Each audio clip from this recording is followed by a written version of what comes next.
What if everything we know about ancient Egypt is only half the story?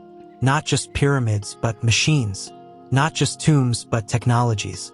Buried beneath the sands lies a world that history refuses to explain. There are stone chambers with no names, boxes too perfect to be shaped by hand, and tunnels so dark yet somehow lit with no trace of fire. Tonight, we step beyond the accepted timeline, beyond pharaohs, and into the silence of a lost civilization. This isn't a story about kings. It's about what came before them, a vanished world that may have known far more than we do now. So, if you're ready to explore what history tried to forget, subscribe, get comfortable, and let the ancient silence do the talking. And if something in this story surprises you, leave a comment below. We're just getting started. The hidden hatch on the Sphinx's head. If you stood at the base of the Great Sphinx of Giza right at sunrise, with the warm desert breeze brushing past your face and the sound of silence lingering in the air, you might feel a strange sense of being watched. Not in a threatening way, but in the way that only something truly ancient could watch you. Quiet, still, and impossibly old. The Great Sphinx has been here longer than just about anything else around it. Older than most temples, older than most tombs, and some would argue older than the pyramids themselves. But for all the thousands of photographs and tourist visits, there's something most people never notice. High above, right on the top of its head, there is a rectangular hatch, a metal one, fitted flush with the limestone. It looks out of place, modern, unexpected, and it raises a question that no one seems to have a satisfying answer for. Why is there a hatch on top of the Sphinx's head? Who put it there, and why? Was it part of the original design or a later modification? And most of all, what might be inside? For decades, Egyptologists have studied every curve and crack of the Sphinx. But the metal hatch, that was something only a few early explorers mentioned, usually in passing. Some dismissed it as a modern access point, maybe for maintenance, maybe for structural checks. Others weren't so sure because the Sphinx isn't just a statue. It's carved entirely out of bedrock, a single piece of stone, 240 feet long and 66 feet high. That's not the kind of structure you casually drill into, especially not at the very top of the head, a part that had remained buried in sand for centuries. So then, who had access to it? Who ordered that hatch to be cut? And more importantly, what lies underneath? Let's slow down for a moment to understand the mystery of the hatch. We need to go back far back. The earliest known images of the Sphinx, drawn by travelers in the 1700s and 1800s, showed it almost entirely buried in sand. Only the head was visible. The body was completely hidden. That's how it stayed for most of its post-ancient life. Just a curious-looking rock with a face. When European explorers first uncovered more of the Sphinx in the 19th and early 20th centuries, they noticed something odd. The erosion on the body didn't match the patterns expected from wind and sand. Some believed it showed signs of water damage, the kind you'd expect from rain. Heavy, consistent rainfall. But that part of Egypt hasn't seen heavy rain for thousands of years. Could that mean the Sphinx was far older than we thought? Older than the dynasties that supposedly built it? That question alone unsettled the academic world. But the hatch that added a layer no one could explain. The first real photographic evidence of the hatch appears in the 1920s during restoration work. French Egyptologist Émile Barrès supervised the early clearing of the Sphinx's body. He didn't write much about the hatch itself, but a few rare photos from that period show workers standing near the head, some even climbing to top it. Later, restoration workers in the 20th century confirmed that the hatch was real. It's not a trick of the light. It's not a crack. It's a square plate made of metal fitted into the crown of the head. To some, that proves it's modern. Something added in the last century for access. But even that answer leads to more questions. What kind of access would require cutting into the head of the most famous statue on Earth? Let's imagine for a moment that the hatch is indeed modern, perhaps added by archaeologists or engineers or government officials. What would be underneath it? Some theories suggest that beneath the Sphinx lies a series of chambers. In fact, ground-penetrating radar studies in the 1990s revealed several anomalies under the Sphinx and nearby hollow spaces, gaps in the stone, some of them perfectly rectangular. One team found what looked like a tunnel about 25 to 30 m long directly beneath the front paws. Another found a chamber beneath the rear, but the one under the head that remained unconfirmed. If the hatch leads to anything, no one has officially documented what that might be. Now, here's where things get stranger. According to certain researchers, some more speculative than others, the Sphinx wasn't just a statue. It was part of a much larger complex. Some even believe that hidden beneath it is a lost archive, a chamber known as the Hall of Records.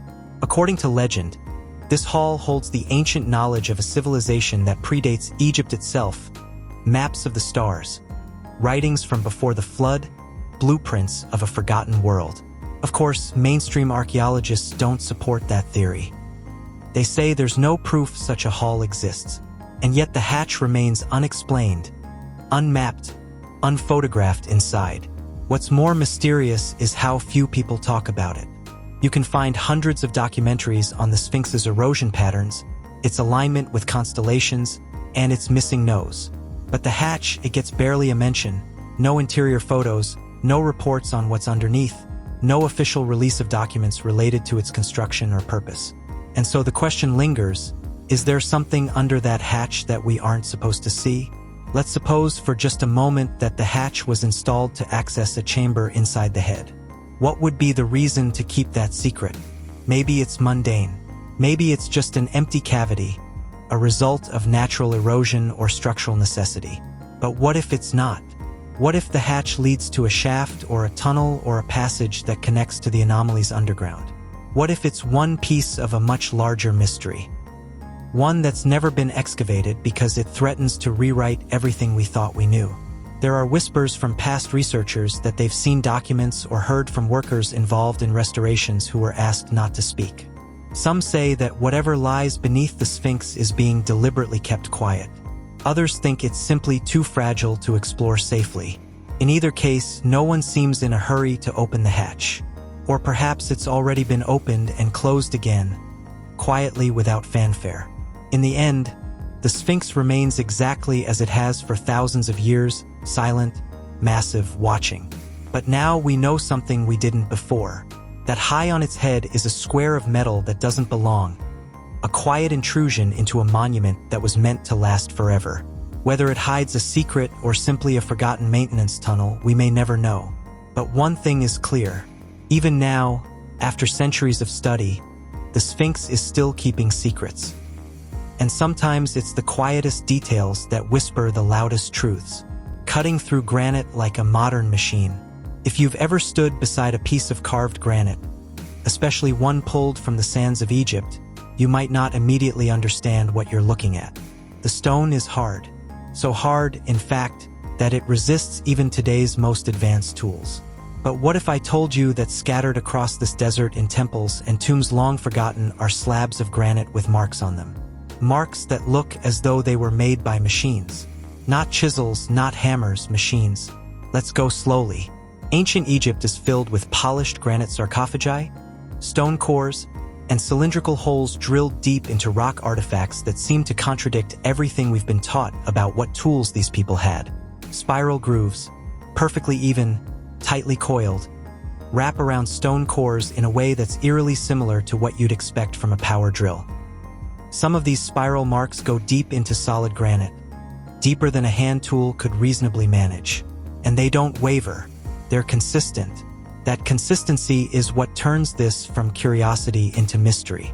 Most of these artifacts are stored in places like the Cairo Museum, quietly tucked away in corners, not always explained in detail. Core 7, for instance, is a cylindrical sample of granite removed from a quarry or perhaps from a temple block that displays a very clear spiraling groove pattern. It's a pattern many engineers have looked at and simply scratched their heads because the physics of it doesn't quite make sense using copper chisels and stone hammers. Think about that. Granite ranks about a 6 or 7 on the MO hardness scale. Copper, on the other hand, ranks a 3. It's soft. Even with sand and time, wearing down granite using copper should have taken months, if not years, of steady labor. But some of these holes look too clean, too fast. It raises a question. What if the builders weren't using copper tools at all? What if something else was happening here? In 1996, an engineer named Christopher Dunn, who had decades of experience working with industrial tools, visited Egypt. He took photographs of these ancient drill marks. His conclusion, the spiral groove on one sample showed a feed rate that would be nearly impossible without high-speed rotary drilling. In simple terms, something turned fast, something cut deep, and something applied force with remarkable precision. Was it human hands or something more? Let's pull back for a moment. Traditional archaeology still maintains that the ancient Egyptians used hand tools, pounding stones, copper chisels, maybe sand to help cut.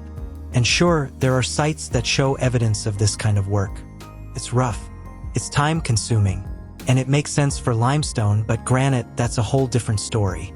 And what's strange is how some of the granite artifacts aren't just roughly cut. They're precise.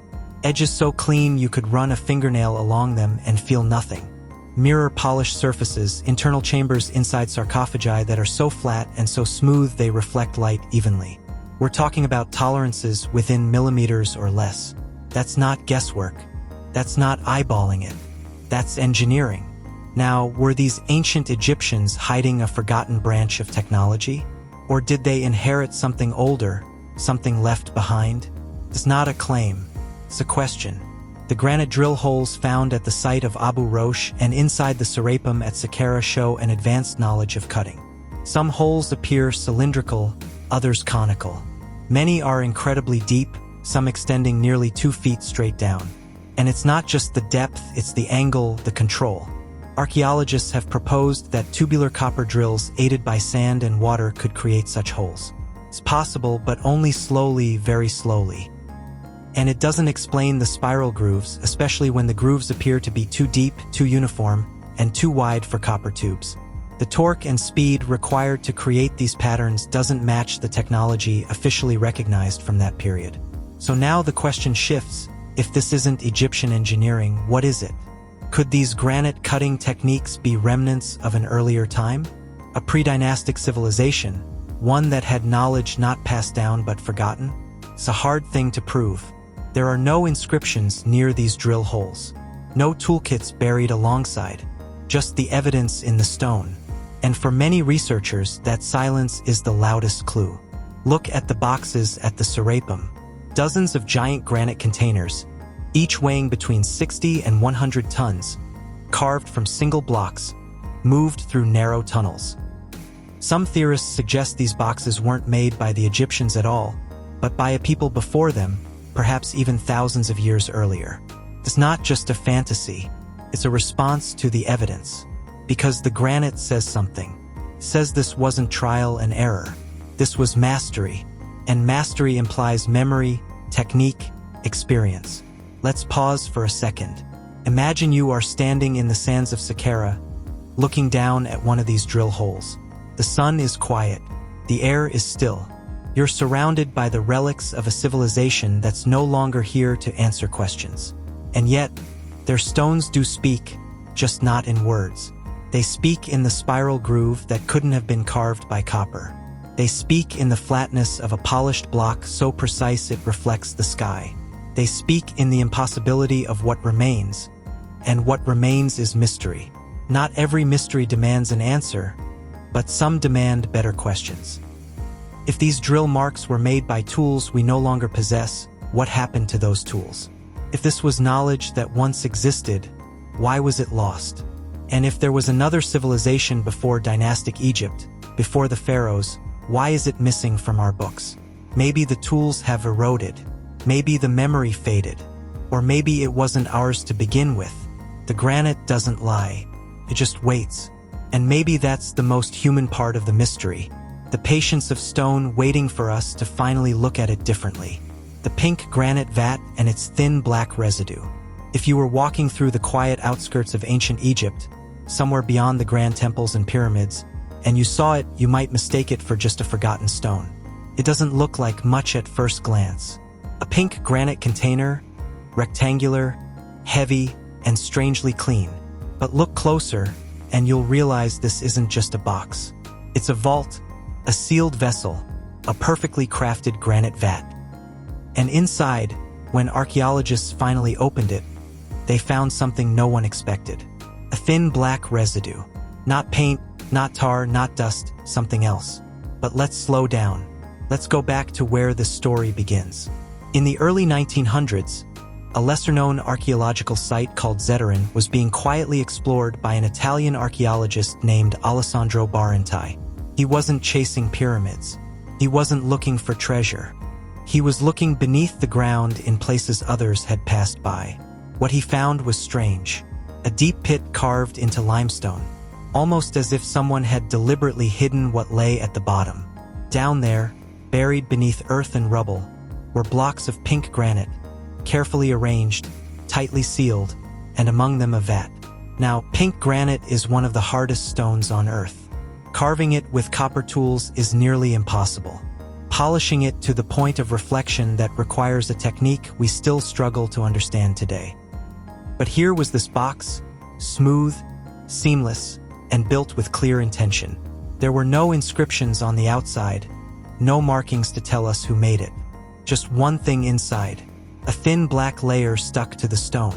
No artifacts, no bones, no writing, just residue. And so the question formed, what was stored in there? Think about the effort that went into making this. First, a single block of granite had to be cut.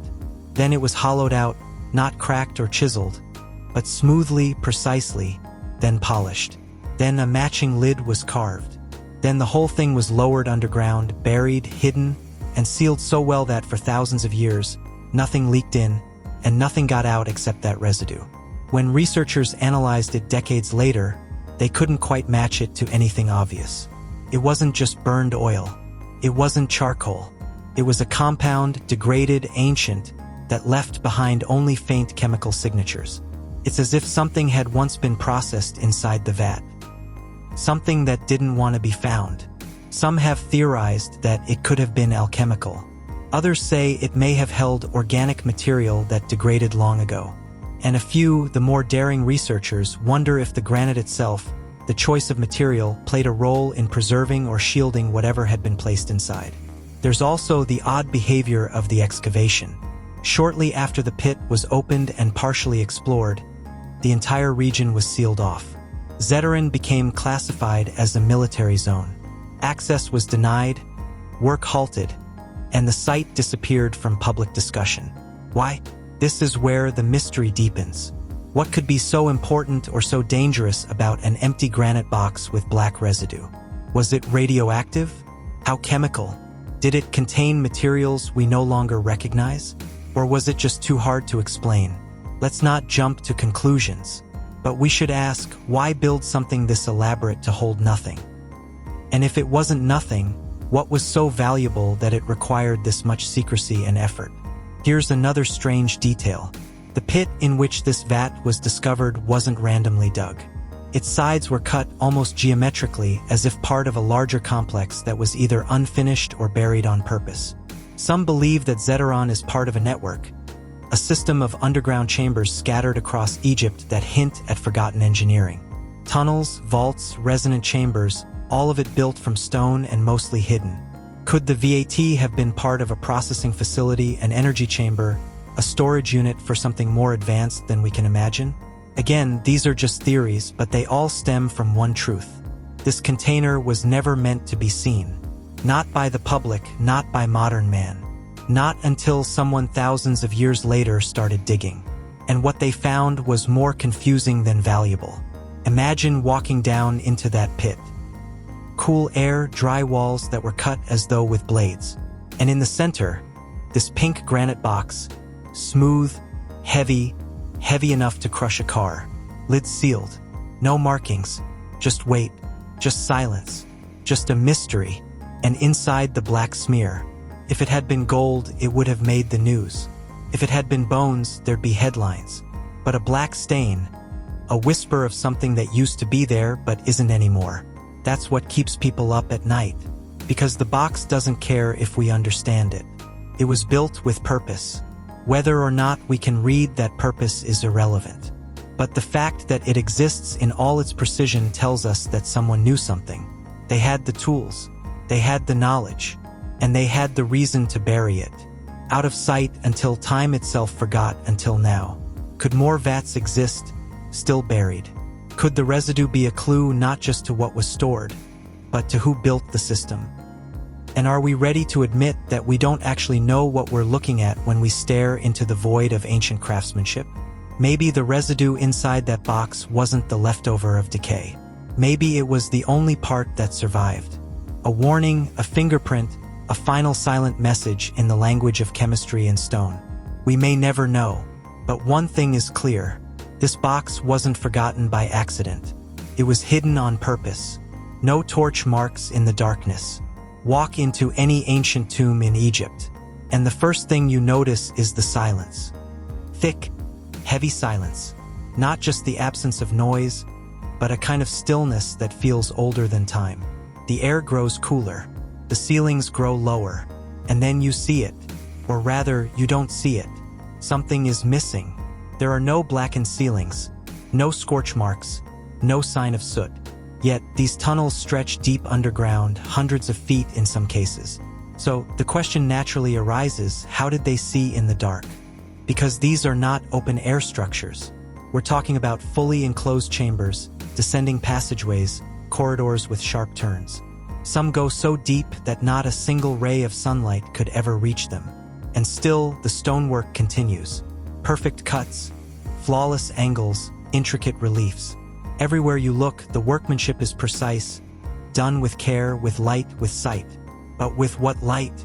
If you follow mainstream archaeology, the answer is simple: torches. The idea is that ancient Egyptian workers used oil lamps or flaming torches to light their way as they carved into stone. That sounds reasonable until you spend time in one of these tunnels. Because there's nothing to clean up the smoke. No ventilation, no chimneys, and yet no soot. Even in the tightest spaces, nothing. Not on the walls, not on the ceiling, not on the floor. You would expect some residue, burned oil, black streaks from flame, a drop of ash here and there, but instead there's just clean, unmarked limestone and granite. And that's where the mystery begins. Let's look at one of the more striking examples, the Column of Saqqara. A dark, winding underground complex. Long tunnels carved into solid bedrock more than 30 foot underground. Inside are massive granite boxes, some weighing 70 tons, polished to perfection. And yet the tunnels that lead to them are dark, narrow, and utterly soot-free. No burn marks, no torch residue, no evidence of oil-based lighting. It's not just one tunnel, it's every corridor. This isn't an isolated occurrence. From the Ozeron in Abydos to the descending passage of the Great Pyramid itself, there's a consistent pattern. Extreme depth plus complete darkness, snowflame evidence. So what's going on? Some suggest that workers used mirrors to reflect sunlight deep into these spaces. But any engineer or physicist will tell you that only works to a point. Light bounces, yes, but it also fades. You lose intensity with every reflection. And in a twisting stone hallway, you're lucky to get more than 40 feet of usable light. So, the idea that mirror arrays lit these deep tunnels, unlikely. Other theories include crystals, lamps with clean burning oils, even chemical luminescence, but there's no clear evidence for any of them. That leaves us with a very uncomfortable possibility. They may have used a form of lighting we no longer understand. Not fire, not mirrors, something else. Let's pause for a moment. We're not talking about aliens or magic. We're simply asking the question, how do you illuminate a pitch-black stone tunnel and leave zero evidence behind? Because that's what we're seeing. Some researchers have suggested that the ancient Egyptians may have discovered a way to produce light without flame. Perhaps through chemical reactions, perhaps even through pyroelectric effects from quartz-lined chambers. Quartz is everywhere in Egypt, from the sands to the building stones themselves. And under pressure, quartz generates a small electric charge. In theory, with the right setup, it could glow. Sounds impossible, maybe, but it's no more mysterious than carving 70-ton granite boxes underground without a single broken ceiling. There's another strange detail. In some of the darker passages, researchers have found unfinished carvings and tool marks. This tells us two things. One, workers were active deep inside these tunnels. Two, they could see well enough to carve hieroglyphs by hand in total darkness. That level of control would be impossible by torchlight. The flicker of fire is not steady, cast shifting shadows. Even modern artists struggle to sketch under candlelight. Yet here we have chisel marks so fine they rival modern engraving. It's almost as if the builders had consistent, even shadowless light. What if this lighting wasn't primitive at all? Some fringe researchers have gone even further. They point to strange depictions in ancient art. Objects that look like bulbs or tubes are often held by figures that seem to be controlling them. The dendrolite is one such example. In the Temple of Hathor, there's a relief that shows what looks remarkably like a coiled filament inside a bulb-shaped object. Of course, the official explanation is symbolic, representing a lotus flower or the rising sun, but the visual similarity is uncanny, and it adds fuel to the theory that perhaps the ancients had more knowledge of controlled illumination than we credit them for. Let's ground ourselves in the facts again. No soot, no torch marks, no lamp residue. Even in places where the ceiling is just inches above the head and the walls close in on all sides, there's nothing that points to flame. So what does that mean? Did they use light we no longer recognize? A form of chemical reaction, reflected sunlight on materials we don't understand, or a kind of energy now lost to history? There's also the philosophical side to consider. Why build underground structures at all if you can't see? Why carve artwork? Why decorate chambers? Why polish granite in pitch black? They did all of it anyway, with vision, with purpose, with light. But the source of that light remains untraceable. And maybe that's what makes it so compelling. Because it's not what we see that disturbs us, it's what we don't see. The next time you look at an ancient Egyptian tomb photo, pay attention to the ceiling. Look for black. You won't find it. That absence is the story. South-facing entrance, a symbol or a secret. If you've studied pyramids, even casually, you've probably noticed one strange consistency. Nearly all of them face north. True north. Not roughly, not vaguely. Astonishingly precise alignments to the cardinal direction. But not this one. Tucked away beneath layers of time and windblown sand is a pyramid that does not follow the rules. Its entrance doesn't point to the north. It faces the south. At first, this might seem trivial, a construction choice, a convenience. But in a culture that is obsessed over direction, astronomy, and symbolism, this deviation is loud. So why was this entrance made on the southern face? Was it a mistake? A coincidence? Or was the south deliberately chosen as a message we've yet to understand? Let's begin where most stories do, at the door. In ancient Egypt, the orientation of a tomb was deeply symbolic. North represented the imperishable stars, the circumpolar stars that never set. They were believed to be eternal, just like the soul of the king. So facing north wasn't just architectural, it was spiritual. It symbolized the pharaoh's journey to join the stars above. For this reason, pyramid entrances typically point north. That way, the passage to the afterlife always begins facing eternity, which makes the south-facing entrance of the Lahan Pyramid so odd. The Lahan Pyramid, built during the 12th dynasty for Pharaoh II, is not a tourist hotspot. It's modest in size. Much of it collapsed centuries ago. It doesn't stand as tall as Giza's great monuments. But what it lacks in grandeur, it makes up for in mystery. Unlike its cousins, Lahan doesn't invite you in from the north. Its true entrance lies beneath the southern face, cleverly hidden under a layer of debris and mud brick. When explorers first attempted to locate the opening in the north wall, they found nothing.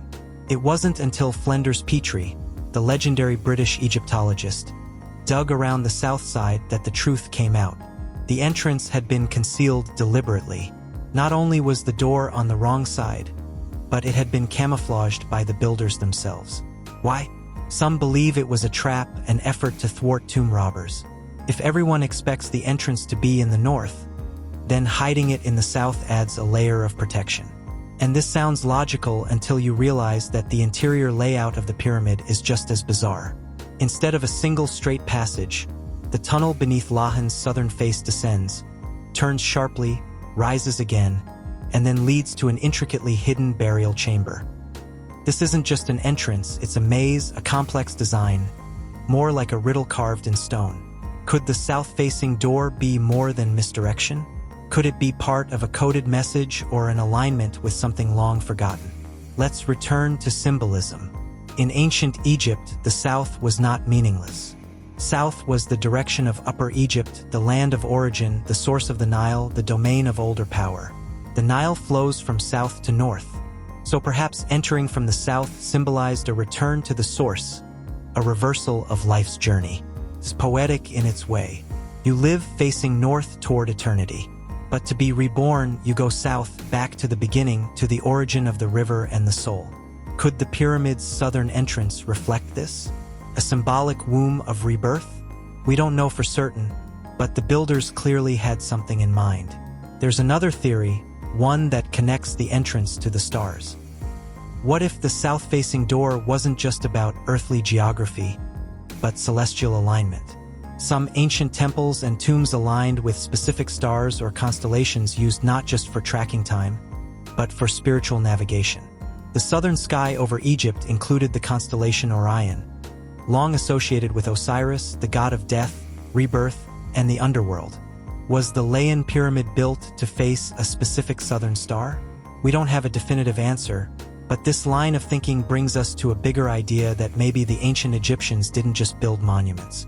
Maybe they built machines of meaning, multi-layered constructions designed to guide, confuse, protect, and symbolize all at once. And if that's true, then a southern entrance isn't a deviation. It's a signal. Let's talk again about Petrie, the man who found the door. When he excavated the site, he made careful notes about everything.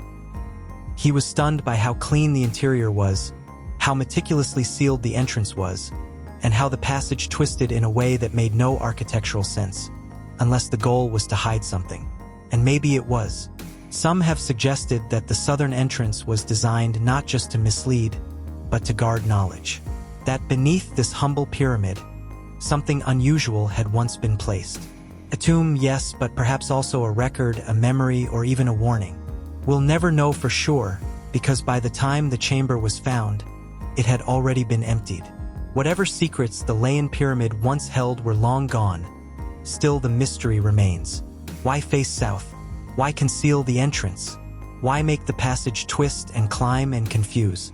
Was this just elaborate tomb design or something more? Some lost belief? Some forgotten purpose? Could the entrance orientation reveal a time when different cosmic alignments were worshipped? Or a different person entirely, one with priorities we no longer recognize? Sometimes the biggest mysteries come not from what's hidden but from what was made obvious and then ignored. A door is a statement. A doorway is an invitation. And the direction it faces may mean more than we think. So, the next time you see a pyramid, ask yourself, where's the door? And why did they put it there? Pyramid without hieroglyphs. What's inside? If you were to step inside a pyramid, any pyramid, you might expect to find the familiar walls inscribed with scenes of kings and gods, winding hieroglyphs recounting great victories, ceremonies, or preparations for the afterlife. But what if the walls were bare? What if instead of stories carved in stone, you were met with silence, no pharaoh's name, no symbols of Ra, Osiris, or Anubis, no clues at all, just the weight of solid granite, smooth, cold, still. This is the mystery at the heart of one particular pyramid in Egypt, one that has perplexed archaeologists and dreamers alike. It's not grand like Giza. It's not ornate like Luxor. It doesn't announce itself. And perhaps that's what makes it all the more unsettling, because someone went to great lengths to build it with precision, planning, and purpose. But when it was finally opened, after thousands of years, not a single word had been left behind. Who built it? What was it meant to protect? And why erase every trace? Let's walk inside together, take a breath, and step into the void. At first glance, the structure seems familiar. Mud brick outer layers crumbled and worn with time. But beneath that faded shell, the core is something else entirely. Massive blocks of hard stone tightly fitted with surgical accuracy. Inside, the air is still unmoving. Your footsteps echo softly down a passage that feels older than anything around it. You expect carvings, paint, symbols, but the walls are smooth. You expect offerings or tools or signs of the dead, but the chambers are empty. Not even a name scratched in the dust. Nothing. And that absence of story, of identity, whispers something deeper than words ever could. Some say this was a failed tomb built for a forgotten king who never made it to his resting place. Others believe the tomb was desecrated, robbed, defaced, and abandoned. But that doesn't explain what remains because the architecture itself is a puzzle. Slanted entrances that defy convention. South-facing doors, ramps carved into stone for transporting objects we still can't explain. Massive quartzite blocks placed precisely where they had to be. Sealed chambers with 20-ton lids meant to lock something inside. Not to honor, not to display, but to hide. So what was so important that it had to be hidden and then erased? There's something else. A chamber deep within built from a single slab of quartzite, 110 tons. No decoration, no lid, just the stone. When it was opened, it contained charred bones and bits of diorite, one of the hardest stones known to ancient builders. Why would someone burn diorite? What were they trying to destroy or maybe purify? And why bury it inside an unmarked pyramid? This isn't how pharaohs were buried. This isn't how dynasties were remembered. It's almost like someone wanted this place forgotten. Here's where the theories begin. Some believe this was never an Egyptian structure at all, not originally, that the Egyptians may have inherited it, repurposed it long after its builders had vanished. Others suggest it was built in a time of panic, during or just after a catastrophe, a time when rituals were lost, when kings had no names, when survival mattered more than ceremony. Still others wonder if the structure was part of something far older, far stranger, a technology we've yet to understand, a method of energy or preservation or memory that didn't require writing at all. A message not meant for us, but for something or someone long gone. It's easy to forget how little we really know. Despite centuries of excavation, less than 20% of Egypt's monuments have been properly studied. Tunnels remain blocked, chambers remain sealed, and every year satellite images show new anomalies. Shapes just beneath the desert sands. Some of them look like this pyramid. Smooth-sided, unnamed, silent. Could they be part of a network, a chain of forgotten vaults?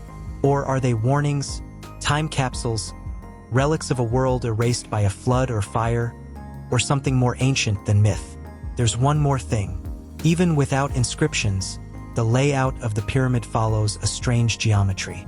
One that aligns with solstices, cardinal points, and even nearby stars. Was this accidental, or did its builders understand something we've lost? They may not have written it down, but they left us something harder than ink to erase. The stone itself, perfect angles, smooth interiors, interlocking slabs of unimaginable weight, built with an intelligence that defies the chisel and hammer. No markings, no tools, just the design and the silence. In the end, maybe the mystery isn't what was left behind, but what wasn't. Maybe the absence is the message that some knowledge can't be carved into walls, that some truths were never meant for us to find. So if you ever stand before a bare pyramid, don't look for names. Don't ask who ruled or when. Just listen to the silence, to the chill of the stone, to the story that has no beginning and maybe no end. The quartzite vault polished to mirror perfection. Imagine stepping into the quiet, low-lit depths of an ancient structure. You run your hand along the wall, expecting the cold roughness of weathered stone. Instead, your fingertips meet a surface so smooth it's almost unnatural. A surface that doesn't just shine, but reflects like a mirror. You pause. It doesn't make sense. This isn't modern tile or polished marble. This is quartzite, one of the hardest stones on Earth, and it's thousands of years old. The object before you is enormous. A vault-like box carved entirely from a single block of red quartzite. Perfect edges. Flawless polish so smooth that modern engineers say they'd struggle to recreate it even today. So, how did ancient hands without electric tools, diamond saws, or polishing machines manage to shape something this precise? And more than that, why? What was important enough to deserve this kind of perfection? Quartzite is no ordinary rock. It's formed from sandstone, compressed under intense heat and pressure over time, transforming into a dense glassy material. is incredibly difficult to shape, especially with hand tools. The ancient Egyptians knew this. They used softer stones for everyday construction. Limestone, mud, brick, and sometimes granite. But quartzite was reserved for something sacred, something powerful, something unknown. Inside a chamber not far from Saqqara, this particular vault was found. Its outer surface is so well polished, light seems to ripple across it. Its corners sharpened with geometric accuracy and the inner walls just as smooth as if they were machined. But there's no record of how it was made. No markings, no inscriptions, no sign of tooling on the surface. Only whispers remain. Many researchers believe the box was never meant to be opened. Not easily, at least. The lid alone weighs several tons. And yet it fits so seamlessly into place. There isn't a single gap wide enough to slide a credit card through. What could be inside a container built like that? Or what was inside? The vault is empty now, but its silence is louder than any engraving. It suggests purpose, intention, secrets locked away long before the rise of dynasties. Some speculate it wasn't just a box, but a kind of ancient resonant chamber, a device that its shape, material, and polish were all chosen for a reason. Quartzite can vibrate, can hold and transfer energy. Is it possible the builders knew this? That the box was designed not just for protection, but for transformation? A kind of machine, not a tomb, or maybe both. What makes it more mysterious is that this box isn't alone. Throughout Egypt and even parts of South America, similar stone boxes have been found. Each one carefully crafted, polished to impossible standards, and in nearly all cases, left without any identifying marks. Not a name, not a symbol, just a presence, like they're waiting. Mainstream archaeologists suggest these were sarcophagi, burial chambers for important figures. But if that's true, why the absence of hieroglyphs? Why the lack of offerings, tools, or bones? And why go to such painstaking lengths to polish and align the interiors, something no one would ever see unless someone or something was meant to see it or feel it from inside? Some engineers have tried to replicate the polishing process using modern tools. They've used grinders, sandpaper, high-powered drills, and still they fall short. The level of finish found on the quartzite vault is beyond anything expected from the ancient world. It's not just smooth, it's mathematically flat, uniform, reflective, which raises the question, were the ancient Egyptians working with knowledge we've forgotten? Or could they have inherited these artifacts from someone else? It's possible the vault predates dynastic Egypt, that it comes from a time before writing, before kings, before pyramids, a time we call prehistory. Not because it didn't exist, but because its stories were never written down, only carved in stone. Stone that refuses to decay, that won't be erased. Stone that still shines after thousands of years. So the next time someone tells you everything about Egypt is already known, remember this box, this mirror of quartzite. It doesn't ask questions. It is the question, who made it? What was it used for? And how many more like it are still waiting in the dark? Vanished labyrinth of 3,000 rooms. If you've ever stared at the pyramids of Giza, you probably thought, this must be the peak of ancient Egyptian architecture. And in many ways, that's true. But there's a story almost always whispered, rarely shouted. A story that suggests the pyramids weren't the greatest architectural feat of ancient Egypt. There was something else, something larger, stranger, more complicated. A labyrinth, a place that, if we believe the records, once held over 3,000 individual chambers, all arranged in a confusing, stunning, deliberate maze. And yet today it is nowhere to be found. This is the story of a lost structure so massive and elaborate that it made even the Great Pyramid seem simple by comparison, and it may still be waiting, hidden beneath the sands. But someone whose writings have been used to piece together real history for centuries. He visited Egypt sometime around the 5th century BCE, and when he returned, he was still in awe of what he'd seen. He wrote of a structure near a place called Hera. It was, in his words, far grander than anything I had ever seen. He said it had 3,000 rooms, half underground, half above, arranged in a way that defied understanding. Stone corridors that twisted and wound, always leading you deeper. Doors that led to nowhere, vaults that led to more vaults, and inner chambers so dark and silent that sound itself seemed swallowed up. He described columns carved from single pieces of stone, murals etched into long passages, and ceilings so high they disappeared into shadow. But the strangest part, he said, the lower half of the labyrinth, that which lay underground, was never shown to visitors. Even he wasn't allowed to go down there. Why? Because that section was said to hold tombs, not just of kings and pharaohs, but of sacred crocodiles, animals the Egyptians worshipped as divine. So what happened to this impossible place? If Herodotus saw it, where is it now? That's the part that turns this from history into mystery. In the centuries that followed, other writers, Pliny the Elder, Diodorus Siculus, and Strabo all mentioned the labyrinth, too. Each gave similar descriptions. It was always near Lake Moeris, always full of confusing rooms, always more impressive than the pyramids. But by the time modern explorers reached Egypt in the 1800s, the labyrinth was nowhere to be seen. Not even a trace of it above ground. No walls, no ceilings, no halls, just flat desert. So what happened? One theory is erosion. Some suggest that the entire upper portion of the labyrinth, the above-ground half, was dismantled over thousands of years. Stones were taken away to build nearby towns and temples. Wind and time slowly erased the rest. Another possibility is deliberate destruction. There are stories, quiet ones, that suggest certain pharaohs wanted to hide the structure's secrets, that its tombs held knowledge that needed to be buried.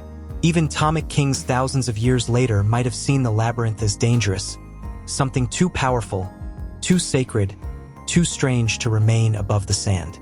But then a joint project between Egyptian archaeologists and a Belgian research team used ground-penetrating radar around Hara. And what they found was shocking. Below the surface meters deep was a massive symmetrical structure. It stretched over 300 m wide with grid-like patterns, angular lines, right angles, and repeating forms. In short, something man-made, something that could very well be the labyrinth. But here's where it gets stranger. After the 2008 radar scans revealed the underground anomaly, the excavation was stopped. No digging, no further exploration. The results were never officially published. And for reasons still unclear, the area was declared off-limits. No independent teams allowed, no press coverage, no further updates. It's as if the entire project just vanished. Like the labyrinth itself, what could be hidden down there? Could those 3,000 rooms actually still exist, perfectly preserved beneath the ground? Or did the radar mislead us? Was it just broken stone foundations from a long-gone temple? The only way to know is to dig. But the sands remain still, and the silence continues. There are some who believe the labyrinth wasn't just a tomb or temple. They say it was a kind of library, that within those winding halls were stone books, slabs etched with ancient knowledge, records of civilizations that came before Egypt, possibly before history as we know it. The rooms weren't just rooms. They say they were archives, thousands of years of memory stored in stone. But if that's true, you can imagine why someone might want to keep it buried. Because a structure like that could change everything, not just Egyptian history, but human history. So we are left with a strange puzzle. We have ancient records, clear and consistent, that describe a massive labyrinth. We have modern technology that confirms something large and artificial lies beneath Hara. And we have a complete lack of access to the site today. It's hard to imagine something more frustrating and more mysterious. Maybe the answers are just below our feet. Maybe they've been waiting for the right time for the right people to dig carefully, respectfully, and listen to what the stones might say. Until then, the labyrinth of 3,000 rooms remains a whisper in the wind, a ghost beneath the sand, and a question that refuses to go away. A 70-ton granite box with no obvious purpose. If you ever find yourself standing in the shadowy depths beneath the sands of Saqqara, Egypt, you're not just looking at ancient history. You're standing in front of something that even today feels almost out of place. Something heavy, something silent, something we're still struggling to explain.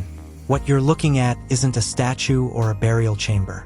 It's a massive granite box carved from a single block, perfectly shaped, polished smooth, and it weighs somehow over 70 tons. To put that into perspective, that's roughly the weight of a modern diesel train engine. But this thing isn't made of lightweight materials. It's solid granite, one of the hardest stones on Earth. And yet, here it is, sitting quietly in a narrow underground tunnel deep beneath the Egyptian sand. No inscriptions, no hieroglyphs, no decorative carvings that we usually expect from Egyptian monuments. Just this cold, dark, featureless box, and a very big question. Why? Let's slow down, breathe easy, and take our time with this one. The official explanation. Egyptologists say it's a sarcophagus designed to hold the remains of a sacred Apis bull, a powerful animal symbol in ancient Egyptian belief. But here's where things get strange. The box isn't just big, it's engineered with almost impossible precision. Its inner surfaces are polished like glass. The corners are razor sharp, and the box fits so tightly with its matching lid, you couldn't even slide a razor blade between the two. This isn't rough ancient masonry. This is machine-grade precision. But there's a problem. Granite is incredibly hard. It ranks a 6 or 7 on the MO hardness scale, right up there with steel. And we're told the ancient Egyptians used copper chisels to carve it. Except copper is soft, much too soft. It bends, it deforms, it doesn't carve granite. So how did they shape this? Smooth it, hollow it, lift it, lower it into the tight, winding tunnels of the Serapim. That's the underground network where these boxes sit, lined up in silence, one after another, each in its own stone niche. There are over 20 of them, some even larger than 70 tons. And they're not resting on display. They're buried underground, accessible only through narrow stone corridors that twist and turn, barely wide enough for a group of men to pass through. Which leads to another question. How were they moved into place? Even if you could somehow cut granite with copper tools, which, let's be honest, would take decades, how do you transport a 70-ton object through tight tunnels with ancient equipment? There are no ramps, no burn marks from torches, no room for levers or carts, and no inscriptions to explain how or even why this was done. Just massive silent evidence left behind. And there's something else, something that adds another layer of confusion. Some of the lids don't match the boxes. They're slightly off in size, as if they were swapped out or reused, or forced to fit a new purpose long after the original design was forgotten. Could it be that these weren't made by the same people who buried them? Could these granite boxes be older than the tombs that surround them? That's where the theories begin. Some researchers believe these boxes are relics from a lost civilization, perhaps one that existed long before the rise of dynastic Egypt, long before the pyramids, long before we had writing or agriculture, or even what we would call civilization. Maybe these were energy containers, resonant chambers, vessels of some unknown technology. Others go further, wondering if this was part of a larger system, a grid of some kind meant to harness the natural properties of Earth's magnetic field. Wild, maybe, but think about this. Why would a culture spend such effort, such care, and such precision to build something so difficult to create and then never decorate it? The Egyptians were proud of their burials. Their walls are filled with hieroglyphs and stories. Tombs were places of memory and status. But here, no names, no gods, no explanations, just black boxes in the dark. Let's pause here. Imagine it's 3,500 years ago. You're walking down this tunnel, lit only by a dim flame. Ahead, the smooth surface of a granite box catches the light, shining back like obsidian. You run your fingers across its edge. It's cool even in the heat. The seams are so tight it feels like one piece. But no one speaks of it. No one writes about it. No one even leaves behind a name. It's as if someone wanted it remembered but not understood. Modern engineers who've examined the boxes say they couldn't replicate this work without laser-guided tools and high-speed cutters. So who did this? And more importantly, how? There's one more twist in the mystery. Inside some of the boxes, explorers found strange burn marks, scorching, as if something had exploded or caught fire inside. There were no bull remains, no bones, no sacred artifacts, just burned rock. Could this have been some kind of energy container, a failed experiment, a machine, or was it simply reused later in a way that caused damage? We don't know, but the unanswered questions keep piling up. So now picture this. In a quiet corridor beneath Saqqara thousands of years ago, Someone or something placed a polished 70 granite box into a stone-lined vault. No writings, no guidebooks, no story left behind, and they left it there for us to find, to wonder, and to question. We still don't know what these boxes were for. We don't know who made them. We don't know how they carved them, polished them, or moved them. But we do know this. They weren't ordinary. They weren't simple, and they weren't easy. Whatever their purpose was, it mattered enough to shape the hardest stone on earth, move it through impossible spaces, and leave it behind in silence. That silence still echoes today. The forgotten chamber beneath the mud bricks. If you were to walk across the desert sands near a long-forgotten pyramid site in Egypt, your feet might brush across nothing more than dry dust and scattered stones. You'd pass crumbling mud brick walls eroded by centuries of sun and wind.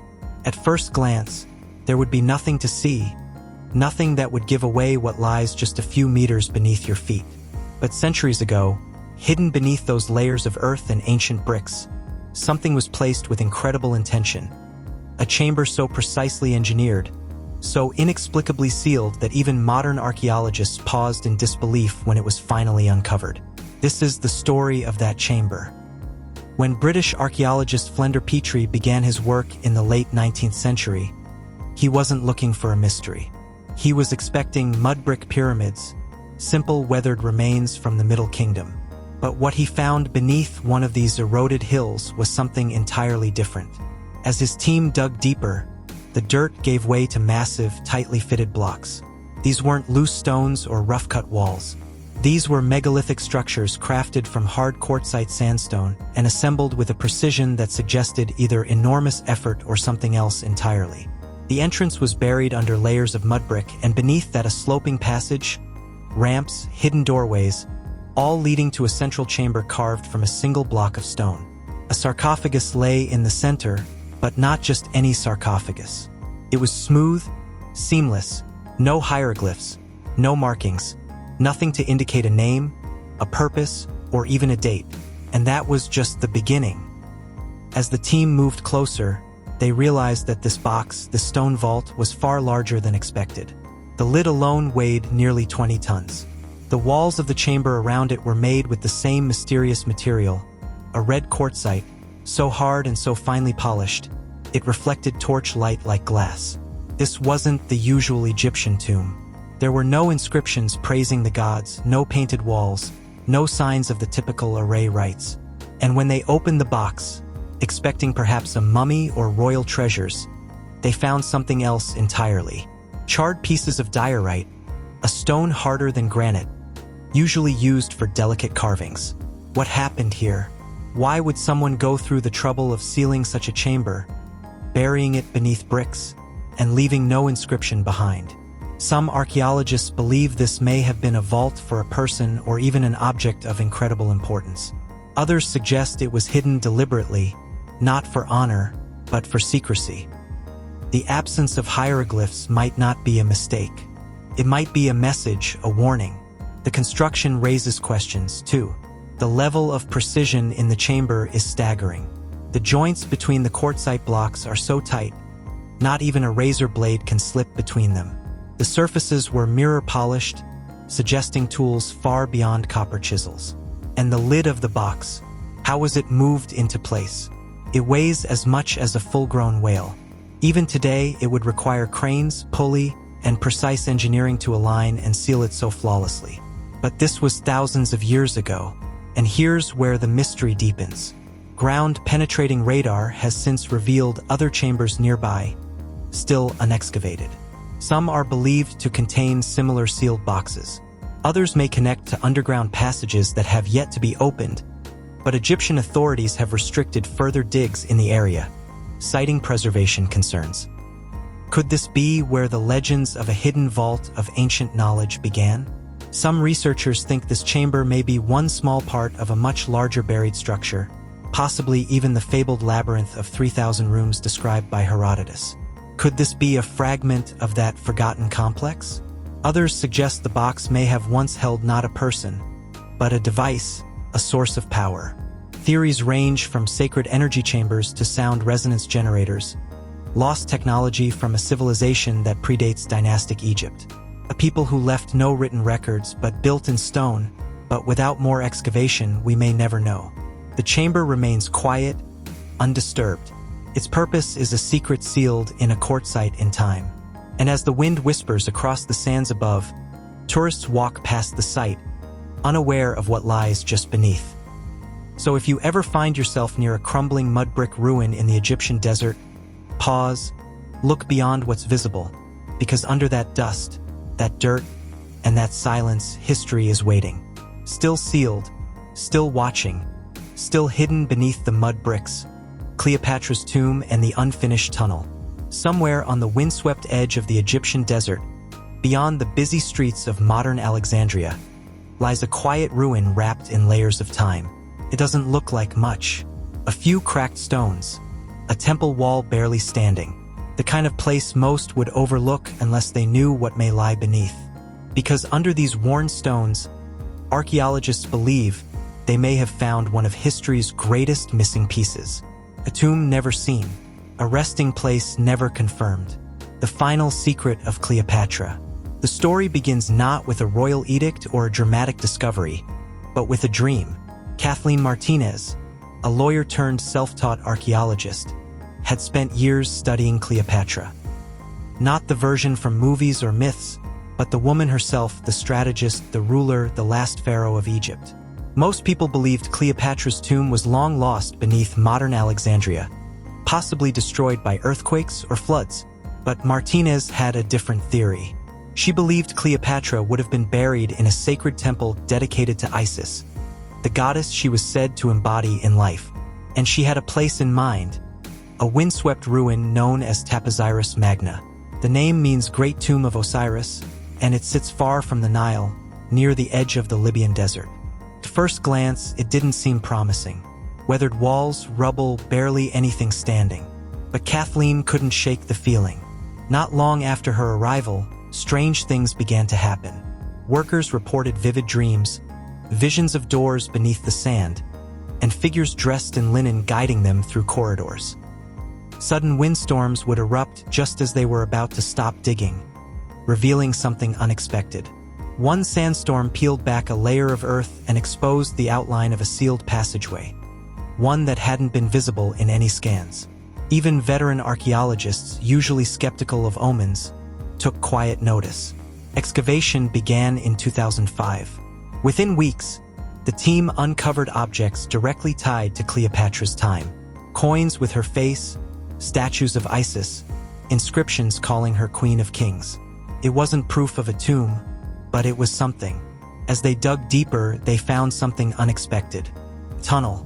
A perfectly cut, symmetrical tunnel descending into the bedrock as if leading toward a secret chamber.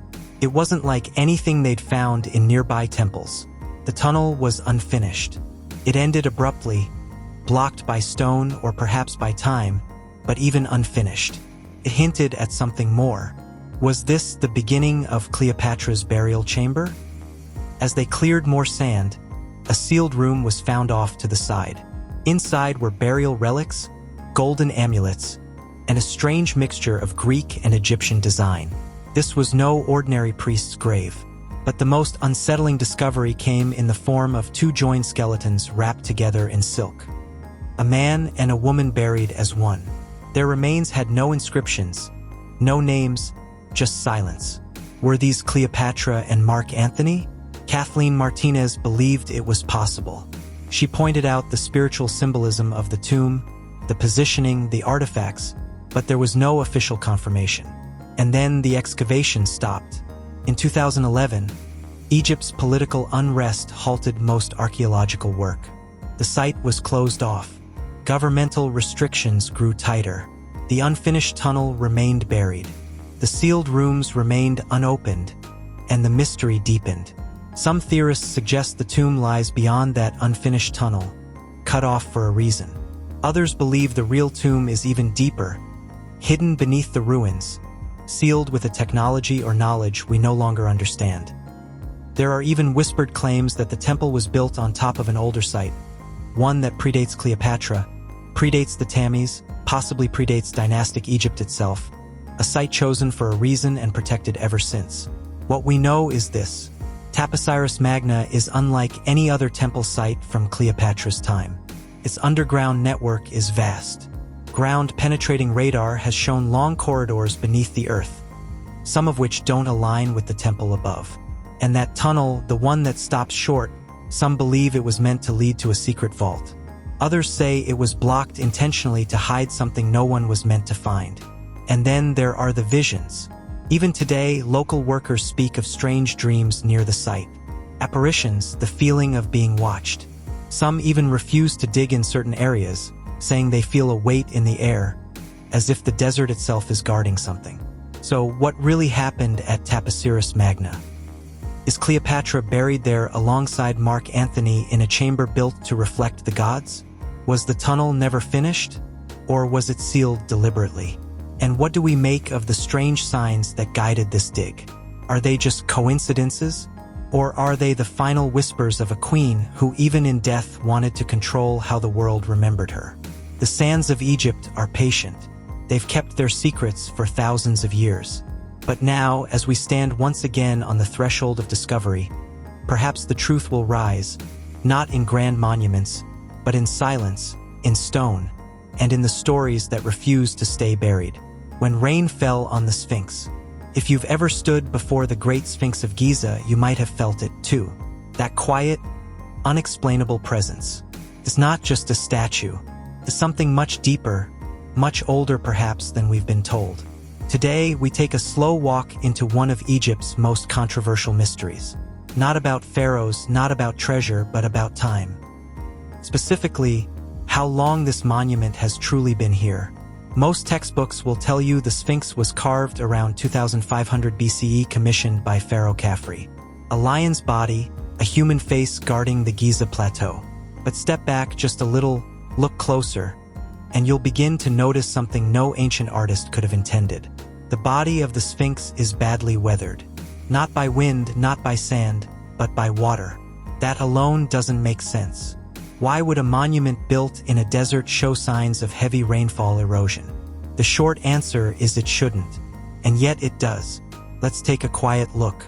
Decades ago, a geologist named Dr. Robert Schoch visited the Sphinx. He wasn't an Egyptologist. He wasn't there to prove any theories about aliens or Atlantis. He just knew rocks, and what he saw didn't fit. To his trained eye, the weathering patterns weren't from blowing desert sand. They were vertical, like rain, heavy sustained rain over long periods. That kind of weather hasn't touched Giza for thousands of years, perhaps as far back as 10,000 BCE or earlier. But if that's true, then the Sphinx is much older than the pyramids next to it. Possibly built by a civilization we don't even have a name for. That idea changed everything, and not everyone liked it. Mainstream archaeology dismissed it, of course. They said it was just wind erosion or poor maintenance. But geologists, people who had nothing to gain from rewriting history, agreed. The erosion didn't lie. So what are we looking at? The Sphinx might be more than a monument. It might be a time capsule carved not in the age of pharaohs, but in the age before memory. And here's where it gets stranger. Below the Sphinx, ground-penetrating radar has revealed voids, hollow chambers inside the bedrock. Some believe they're natural fissures. Others whisper of hidden rooms, forgotten knowledge, maybe even the fabled Hall of Records, but no one has been allowed to excavate them fully. Why? That's a question many have asked. The official explanation is that preservation comes first, that digging might damage the Sphinx. But skeptics wonder, what if there's more? What if something has already been found and quietly removed? There's no proof of a cover-up, but there's no transparency either. And so the mystery deepens. Let's return to the erosion. Imagine the Giza Plateau, not as sand and sun, but as lush, green, rain-soaked, a landscape from another time, long before recorded history. Who lived here then? No one knows. We have no names, no artifacts, no stories, just stones and questions. One possibility is that the Sphinx was carved from an earlier monument. Maybe an outcropping of bedrock shaped long before the pyramids were ever planned. Maybe the head was recovered later, smaller than the proportions of the body suggest. That would explain the odd shape, too. In this view, The Sphinx has lived many lives, like a mountain carved and recarved across eons. Even the headpiece, the iconic Nimmi's headdress, feels too small, disproportionate. Perhaps once the face was that of a lion or something else, altered by a later culture trying to claim it. Which brings us to a gentle idea. What if the Sphinx is not a monument made by Egyptians, but inherited by them? What if it was left behind, a guardian of knowledge from an earlier age? The erosion doesn't shout this truth. It whispers, quiet patterns worn by rain long forgotten, evidence not erased but ignored. And maybe that's the real heart of this mystery. Not that history is wrong, but that it's incomplete. We've built our story of human civilization on what we've found. Temples, tombs, texts. But what about the things we haven't found? What about the chapters written in silence in stone? The Sphinx stands at the edge of what we know. Its weathered flanks, scarred by rain, speak of an older world, one we can't quite see, but can still feel. And if we ever allow ourselves to listen, to really listen, maybe it will speak again. Beneath the Sphinx, a door to the forgotten past. If you've ever stood in front of the Great Sphinx, it's hard not to feel like something is being hidden from you. It's massive, it's ancient, it's silent, but it doesn't feel empty. It feels like a riddle carved in stone. It stares east toward the rising sun, unblinking. Its lion's body stretches more than 240 feet long. Its human face, believed by many to be that of Pharaoh Khafre, is weathered but commanding. But what lies beneath the Sphinx is where the real mystery begins. For decades, possibly centuries, rumors have whispered of hidden chambers under the paws of the Sphinx, of sealed tunnels, subterranean rooms filled with ancient knowledge. Some call it a myth, others suppressed the truth, and a few believe that what lies beneath the Sphinx could rewrite everything we know about the past. Let's begin with what we can see. The Sphinx is carved directly from the limestone bedrock of the Giza Plateau. It wasn't built with blocks like the pyramids. It was shaped from the land itself. This fact alone makes it hard to date.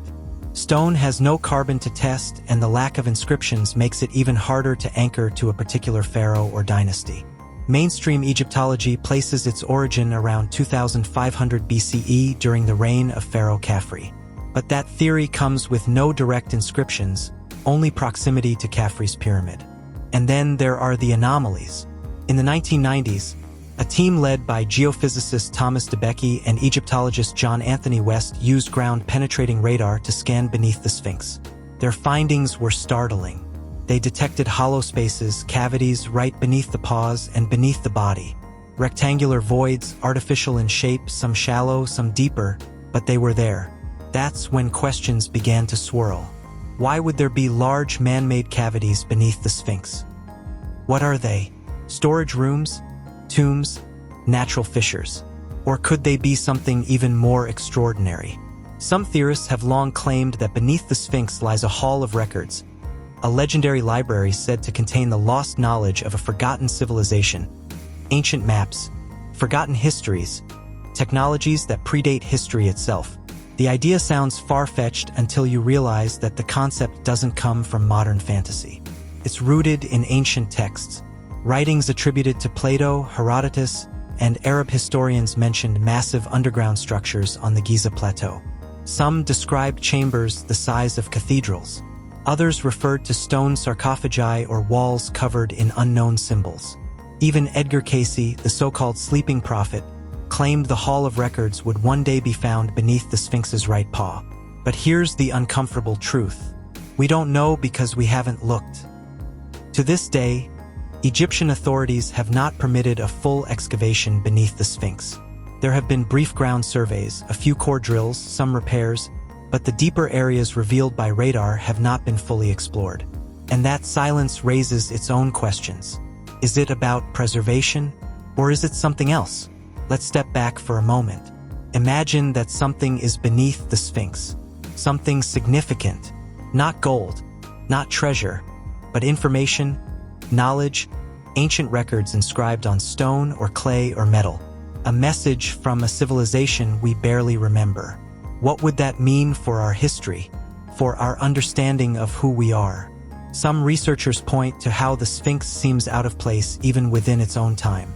Its erosion patterns, especially on the body, suggest exposure to rain, heavy rain, the kind that hasn't fallen on Giza for over 7,000 years. That raises a disturbing possibility. The Sphinx could predate not only the pyramids, but Egyptian civilization itself. If that's true, who built it and why? And more importantly, did they leave something behind? Returning to the radar scans, there's more. Beneath the body of the Sphinx, particularly toward the tail, some studies suggest a descending tunnel, a slope shaft that leads downward to somewhere. But without access, all we have is silence. And silence in archaeology can speak volumes. There's one more layer to consider. In 1997, Egyptian archaeologist Zahihawas oversaw the clearing of a shaft in front of the Sphinx. It was deep, narrow, and led to a water-filled chamber. Though officially declared a natural fissure, many still believe it was man-made. Why? Because it had smooth walls, tool marks, signs of shaping, and once again, no one was allowed to investigate further. So what are we left with? We have one of the most iconic monuments in the world. An ancient statue with no confirmed builder, no inscriptions, no official purpose, weathered by rain from a forgotten climate, and possibly sitting atop of man-made chambers. No one is allowed to enter. Whether you're a skeptic or a believer, the facts leave room for wonder. The Sphinx may be more than a symbol of Egyptian power. It might be a symbol of lost knowledge of civilizations that rose and fell and left behind only questions. Or maybe, just maybe, it's a monument left behind on purpose to last through the ages, to survive floods, winds, wars, and silence until a time comes when someone would ask the right questions and perhaps open the right door. Secrets of the Serapeum. Just beneath the desert sands of Saqqara, Egypt, there lies a mystery few tourists ever see. It's dark, it's deep, and it holds something that doesn't quite make sense. Not by our modern understanding of ancient civilizations. They call it the Serapeum, a subterranean necropolis, a network of stone tunnels and burial chambers. But what makes the sapum so strange are the boxes. Massive boxes, each carved from a single block of granite, each weighing up to 70 tons, each polished to near perfection, and all of them empty. They rest in hollowed-out chambers perfectly fitted into the bedrock. The tunnels are narrow with tight corners and low ceilings. Yet somehow these colossal stone containers were brought down, positioned, and sealed in place thousands of years ago. According to conventional history, these boxes were made to hold sacred apes bowls, revered animals worshipped in ancient Egyptian religion. But the precision of these boxes, the technology needed to shape them, and the logistics of moving them through narrow underground corridors raise questions. Too many questions. Let's start with the material. These boxes are carved from granite, one of the hardest stones on Earth. Even today, granite requires diamond-tipped tools to cut with precision. But these ancient boxes show perfectly square corners, mirror-like finishes, and astonishing symmetry. The walls are even, and in some cases, the interior polish is finer than what we achieve with modern tools. So how were they made? The official answer is with copper tools, stone hammers, and sand abrasion. But this theory struggles when you look closely. The marks on some of these boxes don't match the patterns left by hand chisels. Instead, they show signs of high-speed rotary cutting, spiral grooves, tube drill holes, and smooth circular surfaces. In the Cairo Museum, you can see granite cores removed by what appears to be a drill. These cores show spiral lines as if made by a modern machine. Some engineers argue that replicating such cuts, especially at the scale and precision found in the crap, would require advanced technology we don't associate with ancient Egypt. So, who built these boxes? Were they truly made by the Egyptians of the dynastic period? Or did the Egyptians inherit them from a much older civilization? There are no inscriptions on most of the boxes, no hieroglyphs, no names, just smooth, silent stone. That silence raises another possibility that these artifacts predate the pharaohs altogether. But the mystery goes deeper than just the carving. Transporting a 70-ton stone box down a narrow tunnel with tight bends and slopes would be difficult, even impossible without precise planning and a system far more advanced than wooden sleds and ropes. And how did they illuminate the tunnels? There are no soot marks on the walls, no residue from torches. Some theorize they may have used reflective mirrors. Others go further, suggesting that ancient builders may have had access to forms of energy or light we no longer understand. It's a radical idea, but the Serapim invites radical thinking. Some researchers suggest that these granite boxes were never meant to be tombs at all, that their purpose was functional, not ceremonial, that the boxes could have been resonant chambers designed to channel energy, to amplify sound, or even to store or transmit something we don't yet comprehend. One theory proposes that the dimensions of the boxes and chambers are not random, that they correspond to frequencies, that the Serapeum was part of a vast harmonic structure, an ancient machine. Sound far-fetched? Maybe. But sound frequency experiments conducted in Therapeutium show that some of the chambers resonate at specific hertz. When struck, the boxes produce deep, sustained tones. Was this coincidence or design? Could the Ceruleum be a remnant of a forgotten science? A technology based on vibration, resonance, and natural forces? We may never know, because excavation in the Serapeum is limited. Much of the site remains unstudied, unexcavated, and unexplored. And those who ask too many questions often find themselves ignored by the academic mainstream. But the mystery remains. Perfect granite boxes carved with precision, moved through narrow shafts, placed deep beneath the earth, resonating with sound and empty, always empty. Whatever the cereal was meant to be, it wasn't just a tomb. It was something else. A question carved in stone. A riddle for another age. Tools that never existed. If you ever stand in front of a polished granite box deep beneath Egypt's sands, quiet, massive, impossibly smooth, you'll start to ask questions that don't have easy answers. Questions like, who made this? And how? Because what you're looking at isn't just stone. It's precision. Granite blocks weighing up to 70 tons, carved, hollowed out, and polished to a finish so smooth it reflects light like glass. Corners sharper than modern machining. Surfaces that mirror your face. And all of this supposedly done thousands of years ago with what? Copper chisels. Mainstream archaeology will tell you yes, but your eyes will tell you something else. Take a walk through the Serapim in Saqqara, where those enormous boxes lie in tombs in narrow tunnels. The walls of each container are so precisely leveled. Modern engineers have trouble explaining them. Inside, the finish is even more extraordinary, symmetrical, seamless, consistent. Try to replicate that today with hand tools, you'll fail. Even advanced machinery would struggle. You'd need diamond tip saws, controlled vibration cutters, industrial-grade measurement systems. And yet, these boxes were supposedly carved using handheld copper and sand. So where are the tools? Nowhere. No tools have been found near these boxes. No chisels, no hammers, no grinding wheels, no workshop, no quarrying debris. It's as if they simply appeared. And here's where things get stranger. Some of the granite used in these structures came from Aswan, hundreds of miles away. Transporting a 70-ton stone that far without advanced logistics seems impossible. Even more so when it's done without leaving behind a single tool or drawing. What kind of culture could move, shape, and polish massive granite with such accuracy and then vanish, leaving no evidence of how they did it? Let's look at the cutting marks. On one unfinished granite box in the Cairo Museum, a diagonal groove slices through the stone like a power saw mistake. The cut is deep, consistent, and too clean for copper. Engineers examining it say it resembles the trace left by modern circular saws. Others have pointed out strange spiral patterns on cylindrical cores found in Giza, patterns that suggest tube drilling with rotational force far beyond what a bow drill could provide. Some of these grooves penetrate granite at a rate modern machines would admire. Yet, they were supposedly made 3,000 years ago. The only evidence that remains is the stone itself. No blueprints, no records, no tools, just results. This has led to wild theories. Some believe the ancients used sonic tools, vibrational frequencies to shatter and mold stone.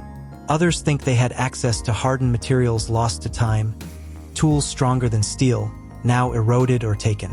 Still others suggest that the technology wasn't Egyptian at all, but something older, something lost, something denied.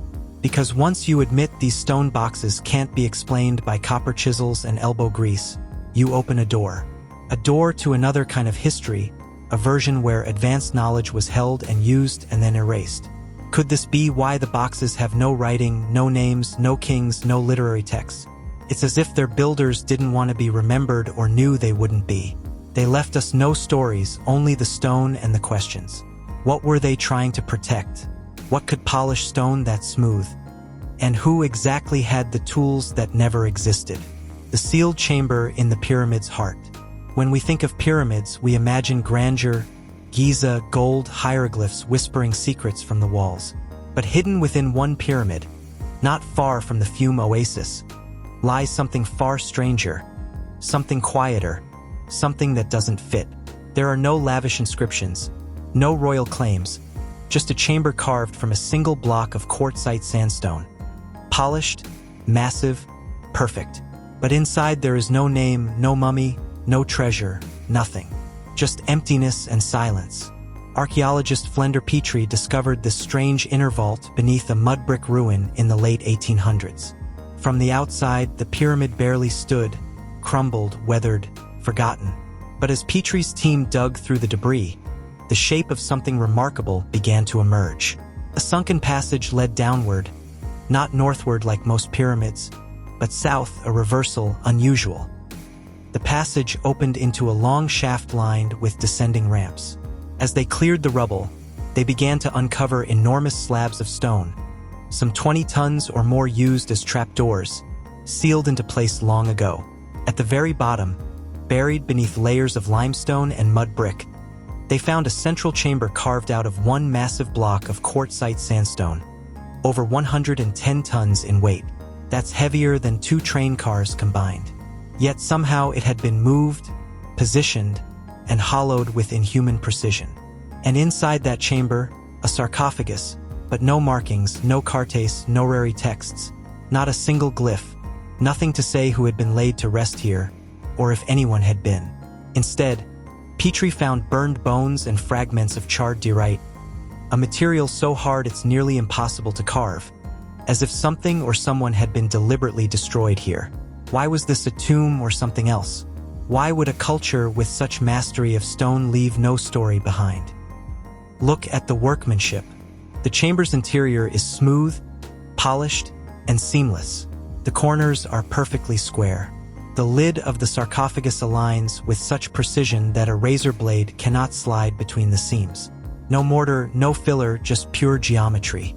Experts say the block must have been quarried over 100 kilometers away.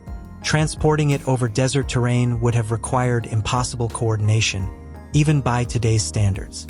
But that's only the beginning.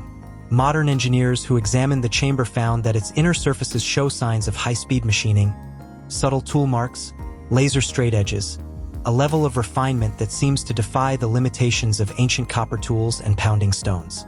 So what happened here? Some researchers believe this pyramid, often overshadowed by Giza's grandeur, was never meant to house a king. They suggest it served a different purpose entirely. Perhaps a ritual device or a storage container for something long gone. The south-facing entrance is a clue. In Egyptian tradition, the north represented eternity, where the circumpolar stars lived, never setting. Kings wanted to face the north in death. So why was this one aligned south? Could it be older than we think, predating the dynastic period entirely? Could it be repurposed? Some theorists suggest the pyramid was originally built by a far older civilization, then later claimed by Egyptians who didn't understand its purpose. That would explain the emptiness, the absence of inscriptions, the fire, as if someone had found this ancient structure, tried to use it, and failed. Or maybe they were hiding something. There are legends in Egypt, never officially acknowledged, about hidden machines, sacred vessels, even knowledge sealed beneath stone for the safety of future ages. Devices of power or preservation, locked inside chambers no one could open. Is this one of them?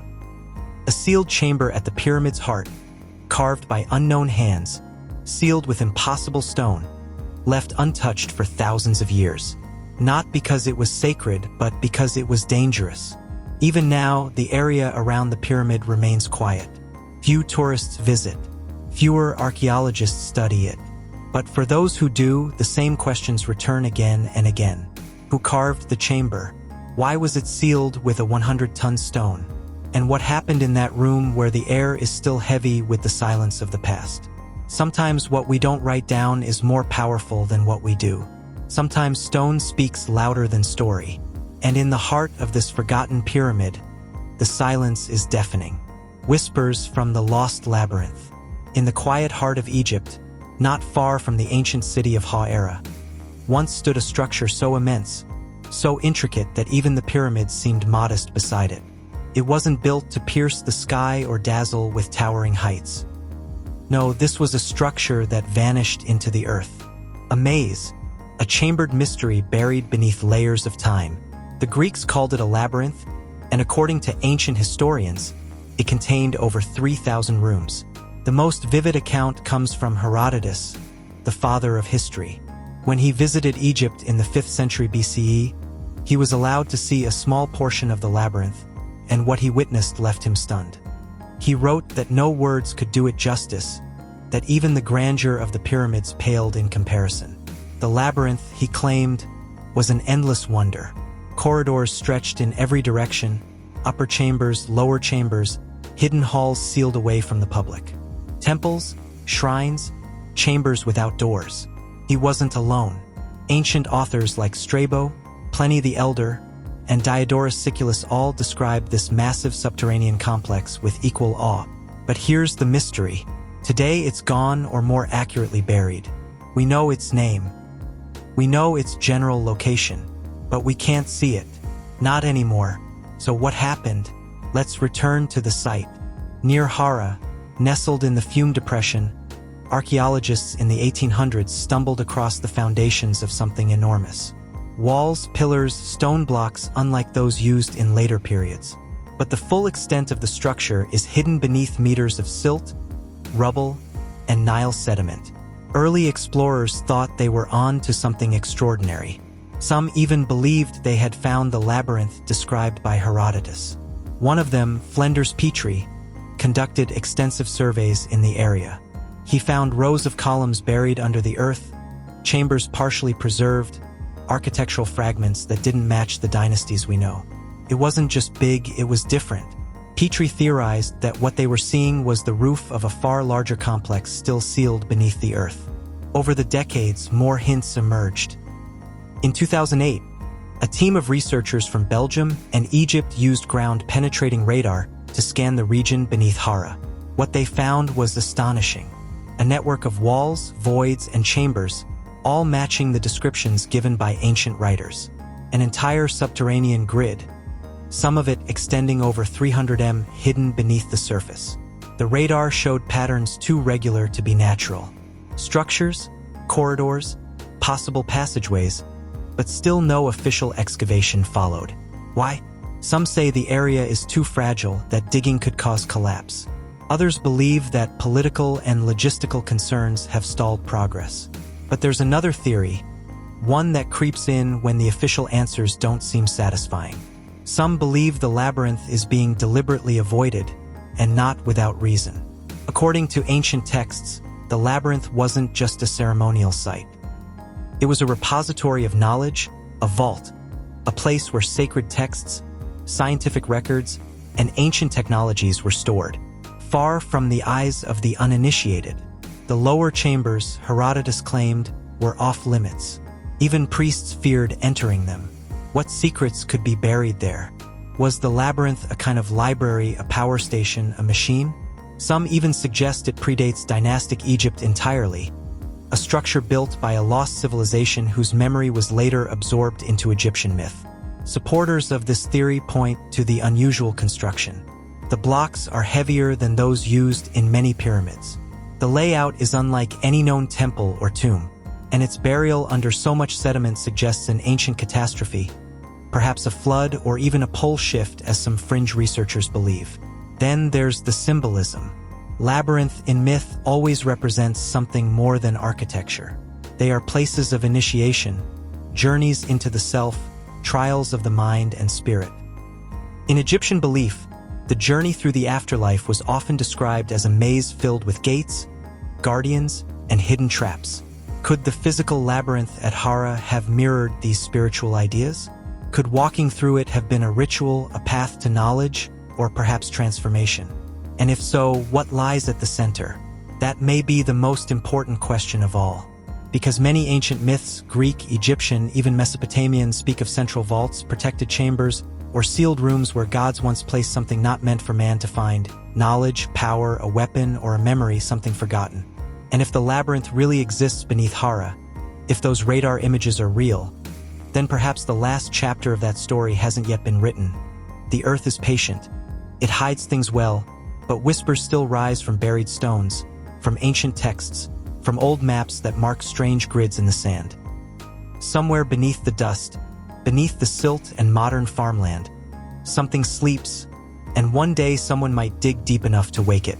The granite boxes that weren't meant to be sarcophagi. If you were to descend into the quiet corridors beneath Saqqara, far away from the heat and sounds of the modern world, you'd eventually find yourself standing before something that doesn't quite make sense. Massive granite boxes, dozens of them, each one larger than a car, some weighing up to 70 tons, perfectly smooth, mirror-like surfaces, and edges so sharp they look like they were cut by lasers, not by copper tools from 3,000 years ago. But what are they? Why were they placed here? And perhaps the most unnerving question of all, what if they weren't coffins at all? Let's go back. Saqqara is one of Egypt's most famous necropolises. It's been known for centuries as a sacred burial site, and the Serapeum, a mysterious underground temple-like tunnel system, is hidden right beneath it. Inside the Capium, explorers found a series of these granite boxes, each tucked into its own chamber, each sealed shut. Mainstream archaeologists often say these boxes were made to hold the sacred apis bowls, animals once worshipped in ancient Egypt. But there's something odd about that explanation. Actually, there are a lot of odd things. For starters, why are the boxes so impossibly perfect? Some of these granite blocks were carved so precisely that modern engineers have measured deviations of less than 0.1/0.000th of an inch. That's tighter than the tolerance on some airplane parts today. Inside the boxes, the walls are flat, dead flat. The corners are so exact you'd think they were cut by a computer-controlled machine. Their surfaces reflect light like a mirror. Despite being made from some of the hardest rock on Earth, granite is not easy to shape. Even today, it requires diamond-tipped tools to cut efficiently. And yet here we have dozens of these massive objects shaped and polished to modern standards with no visible signs of how it was done. No tool marks, no writing, no instructions, just silent, flawless stone. If these were merely sarcophagi for bulls, why go to such lengths? Why build boxes that look more like scientific instruments than burial containers? There are no inscriptions, no carvings of gods or ceremonies, nothing decorative, just geometry and precision, quiet, impossible craftsmanship in the dark. And then there's the problem of how they were moved. These boxes were not built inside the Serapeum. They had to be transported into it through narrow underground tunnels. Some weigh 70 tons. Just the lids alone weigh 30 tons. Even today, it would take advanced lifting equipment to lower and position these safely without breaking anything. And yet, they were lowered gently with precision without damage into place. The ancient Egyptians had no cranes, no forklifts, no hydraulic jacks. So how did they do it? Some theories suggest ramps, pulleys, and manpower. But there's a quiet counterargument forming among engineers and stoneworkers. Not conspiracy theorists, but real-world professionals who look at these boxes and say, I don't know how this was done. It's not just the weight. It's the polish, the symmetry, the way the interior is hollowed out so evenly with walls of exact thickness and flawless curvature. Some of these interiors are shaped in ways that would require spinning equipment, almost like lathes. But lathes don't exist in ancient Egyptian records. And yet, the boxes look like they were made by rotating tools. Even more strangely, the boxes sit in pitch-dark chambers with no signs of soot or smoke on the ceilings. That means no torches, no open flames. So, how did the workers see? Some speculate the Egyptians used mirrors to bounce light down into the chambers, But even that seems unlikely over long distances and through sharp turns. So, then what were they using? Something else, something we don't know about anymore. A few engineers have proposed that these boxes might have served an entirely different purpose. Not burial, not ritual, but functions like machines, resonators, energy storage, frequency amplifiers. These are radical ideas, of course, and not supported by mainstream academia. But the mystery remains. If the boxes weren't coffins, what were they? Could they have been part of a much older, forgotten system? There's a box in the Cairo Museum that shows something even more curious. A giant slab of granite with a groove down the side cut on a diagonal. The groove is so smooth, so perfectly even, it looks like it was cut with a saw. But granite laughs at copper saws. It's too hard. Even modern saws, industrial-grade ones, would take hours to make a cut like that. So how was it done?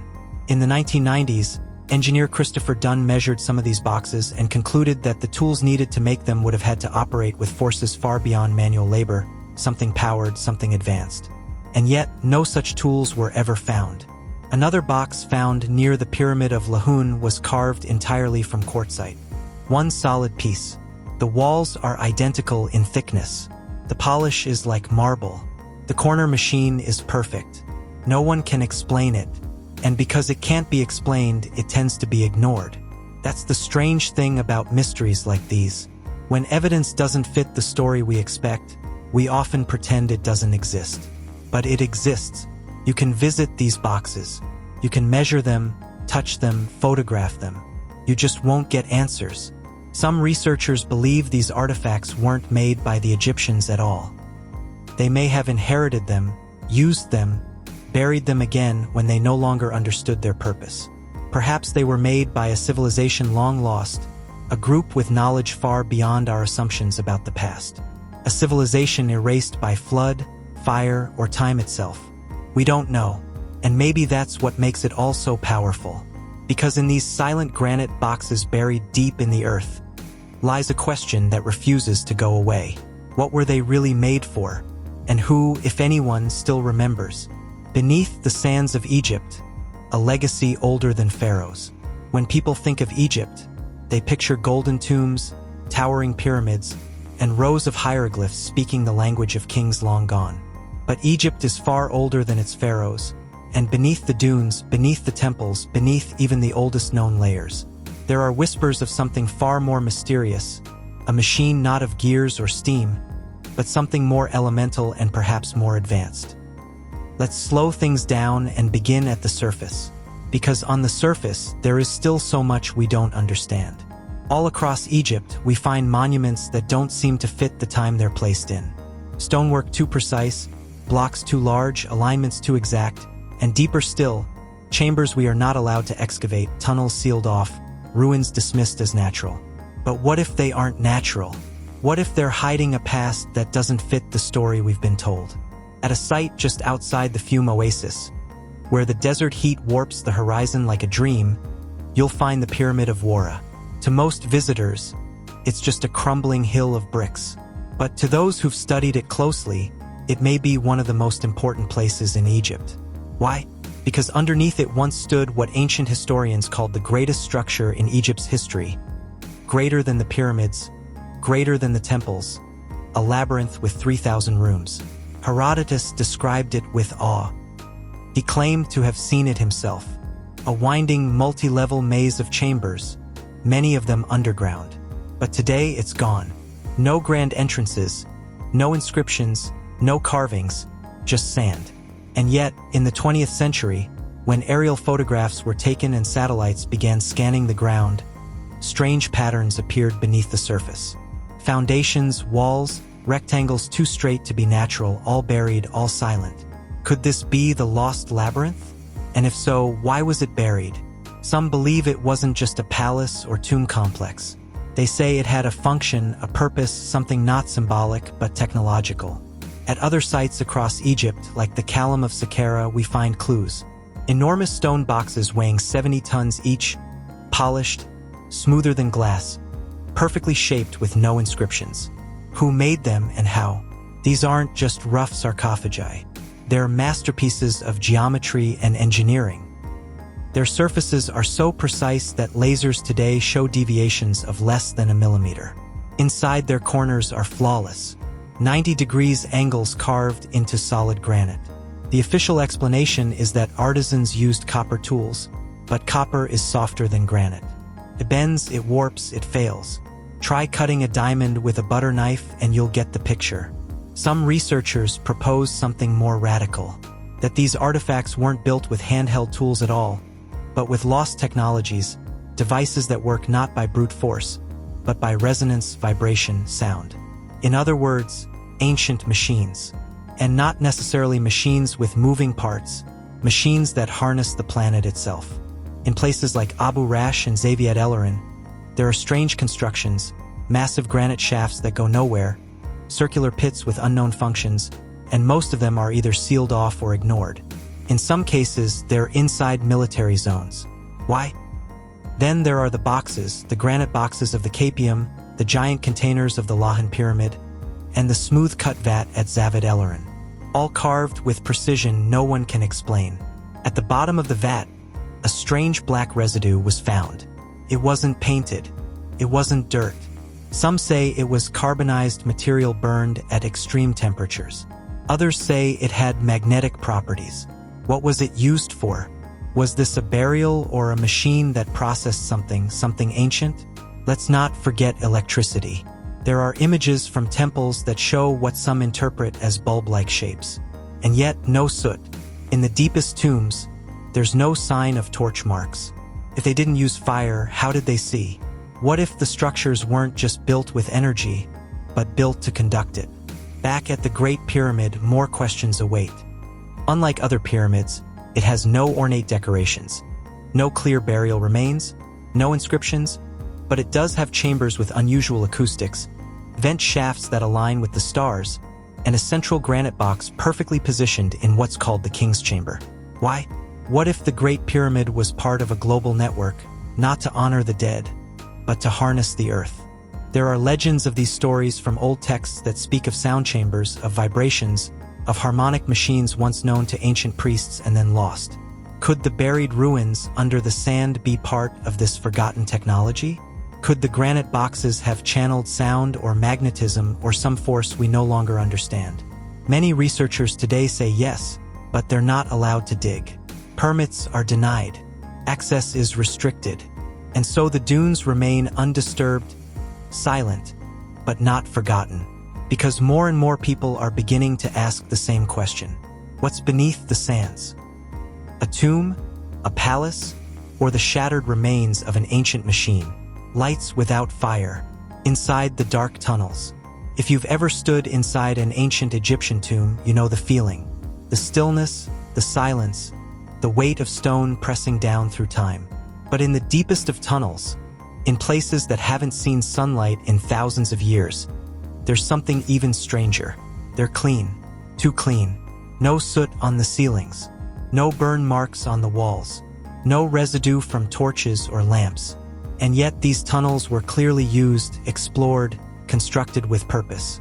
Even chambers far from any source of natural light show no signs of ever being lit by open flame. It's a mystery that's been bothering researchers and engineers for decades. Let's pause for a second. In most ancient cultures, lighting deep tombs or tunnels meant fire. Whether it was torches, oil lamps, or burning resins, that fire leaves a mark, blackening ceilings and walls, staining stone with smoke and ash. But deep inside places like the Serapeum of Saqqara or the Osiris at Abydos, those marks are completely missing. So, how are they working in the dark? The deeper the tunnel, the more confusing it gets. These passages are narrow. Some descend more than 20 meters beneath the desert floor, bend around corners, lead into chambers with no windows, and no ventilation, no airflow, no room for dozens of torches, and certainly no way to carry giant 70 granite boxes without light. But light from what? Some Egyptologists propose an old theory. Mirrors. Polished copper mirrors angled down long corridors to bounce sunlight into the depths. But there's a problem. Try it yourself with a flashlight. You'll lose over 90% of the brightness after just a few reflections. Add dust, imperfect surfaces, angles, and you're left with barely a glow. It doesn't explain how workers could have cut, polished, and carved with precision in total darkness. Others suggest oil lamps with salt additives to reduce smoke. That might explain slightly cleaner burns, but it doesn't erase soot, and it certainly doesn't account for the total absence of any burn marks in chambers that took years to construct. And yet carvings in the walls were made. Some tiny, intricate, others larger than a person. These weren't done in the dark by touch. They required visibility, precision, illumination. So here comes the radical question. What if it didn't fire at all? A few researchers, mostly outside mainstream academia, have proposed something different. That perhaps the ancients had access to some form of cold light, not electric as we know it, but chemical crystalline. Something we've lost. In the Dendera temple, there's a famous image often called the Dendera light. A curious depiction of what looks like a long bulb-shaped object with a serpent-like filament and a socketed base. Some say it's symbolic. Others wonder, could this be a forgotten technology? There are materials in nature like phosphorescent minerals that emit light after absorbing it. What if the ancients had access to glowing substances charged in sunlight and placed in tunnels? Far-fetched maybe, but no more far-fetched than carrying torches through miles of pitch-black passageways and leaving zero signs behind. There's another theory: sound resonance. Some believe the ancients used sound to generate luminescence. It's speculative, of course, but experiments in modern labs have shown that sound waves at specific frequencies can cause gases to glow. Could they have used vibration, crystal structures, or polymeric materials like quartz to create low glowing light deep underground? Let's be honest, we don't know. But here's what we do know. The further we go into Egypt's ancient underground, the more this pattern repeats. Long, complex buried systems with no traditional light source. Structures like the Serapim weren't just ceremonial. They were engineered, built with astonishing precision. Massive boxes lowered into stone chambers with no clearance for error. They needed to see, and somehow they did. Could it have been something entirely beyond our expectations? Not alien, just forgotten. A different kind of light. A lost method that left no smoke, no soot, no trace except the work itself. Until we find the answer, the halls remain dark but never truly empty. And maybe the light still lingers in the questions we ask, in the places we've yet to dig, or in that one clue, still buried, waiting for someone to look in just the right way. The pyramid that faces the wrong way. There's something oddly comforting about symmetry in the ancient world. Pyramids that face north, chambers aligned with the stars, passageways that echo the constellations. For thousands of years, ancient Egyptian structures have obeyed this unwritten rule. Everything points with purpose. The Great Pyramid of Giza, for example, is aligned so precisely to true north that modern engineers are still baffled. Nearly every major pyramid in Egypt faces north. That orientation wasn't random. It was sacred, symbolic, functional. So why is there one pyramid that doesn't follow the rules? Tucked away, worn, and almost forgotten, sits a structure known as the Pyramid of Lahan, also called the Pyramid of Susret II. At first glance, it looks like the others. Mud brick base, limestone casing, long gone, a traditional form. But look closer, and something's off. Its entrance is on the south side, not the north. That small detail, a doorway, may seem trivial, but for ancient Egyptian architecture, it's not. It's a break in tradition so specific that it demands attention. Why? Why would a pharaoh, one of the most powerful rulers in one of history's most symbol-driven civilizations, choose to build a pyramid that faced away from everything his predecessors held sacred? It wasn't a mistake. That much is clear. Everything else about the Lahan pyramid was carefully designed. Hidden passageways, decoy chambers, trap blocks weighing tons. The real burial shaft wasn't even inside the pyramid. It was beneath it, dug into solid bedrock and concealed with layers of rubble and false walls. It was as if the entire structure was meant to mislead. Was the southern entrance part of that deception? Some researchers believe so. A theory suggests the pyramid was built not just to house the king, but to protect something else, something that had to be hidden from the public eye. A relic, a machine, a tomb older than the pyramid itself. Let's go deeper. The pyramid was excavated in the late 1800s by Sir Flinders Petrie, one of the most meticulous Egyptologists in history. He was struck by how carefully everything was concealed, from fake entrances to the use of raw desert stone to camouflage real passageways. This wasn't just architecture. It was misdirection like a magician's trick box. And then there's the sarcophagus chamber itself. It's made from a single colossal block of quartzite weighing over 110 tons carved with surgical precision. There are no inscriptions, no hieroglyphs, no name, no title, just a perfect silent vault, sealed, buried, forgotten. So here we are, a pyramid that breaks alignment, a doorway that opens south, a coffin with no name. It's enough to make even the most skeptical mind wonder what was really going on. There's another possibility, one that pulls us into even deeper waters. Some researchers have connected this anomaly to the idea of an older map, a theory that suggests certain pyramids weren't just tombs, but markers, that their placement on the desert floor forms a kind of blueprint, a code passed down from a civilization we've yet to name. If the north-facing pyramids are meant to align with Orion or true north, could the south-facing one be pointing to something else? Maybe to another site, maybe even to another truth. The Lahan Pyramid stands at the edge of the Fume Oasis, a place once rich with lakes, life, and industry. It's a location with ties to lost canals, sunken ruins, and unexplained underground passages that stretch for miles. What if the Lahan Pyramid was built not just as a tomb, but as a marker guarding the entrance to something buried far below the fertile soil? The more we look, the more questions arise. Why go to such lengths to hide a burial chamber that, according to tradition, should have been at the heart of the structure? Why use non-standard stone for parts of the internal architecture, materials harder and heavier than necessary? Why construct a massive trap system beneath the pyramid? If the main tomb wasn't even inside the structure itself, it doesn't add up. Unless, of course, we're not looking at a tomb at all. Perhaps we're staring at a mask, a decoy meant to protect something more important than a royal burial, a kind of architectural shell, its southern door leading not just to a chamber, but to a forgotten function. Some have even gone further. There are those who believe that pyramids like Lahan may have had energetic purposes, structures built to channel or contain certain frequencies. Theories about ancient harmonics, isoelectric effects from quartz, the alignment to celestial bodies may have played a role in amplifying or grounding such forces. And then there's the silence, no inscriptions, no rare texts, nothing explaining why this pyramid was built the way it was. That's not normal for Egypt. Even the most modest tombs are covered in prayers and warnings and the names of the dead. But here, just stone, smooth, deliberate, and quiet, as if someone didn't want us to know. Or maybe they assumed we'd never understand. And perhaps they were right. The south-facing pyramid continues to puzzle and provoke. It stands in the desert sun, slowly fading.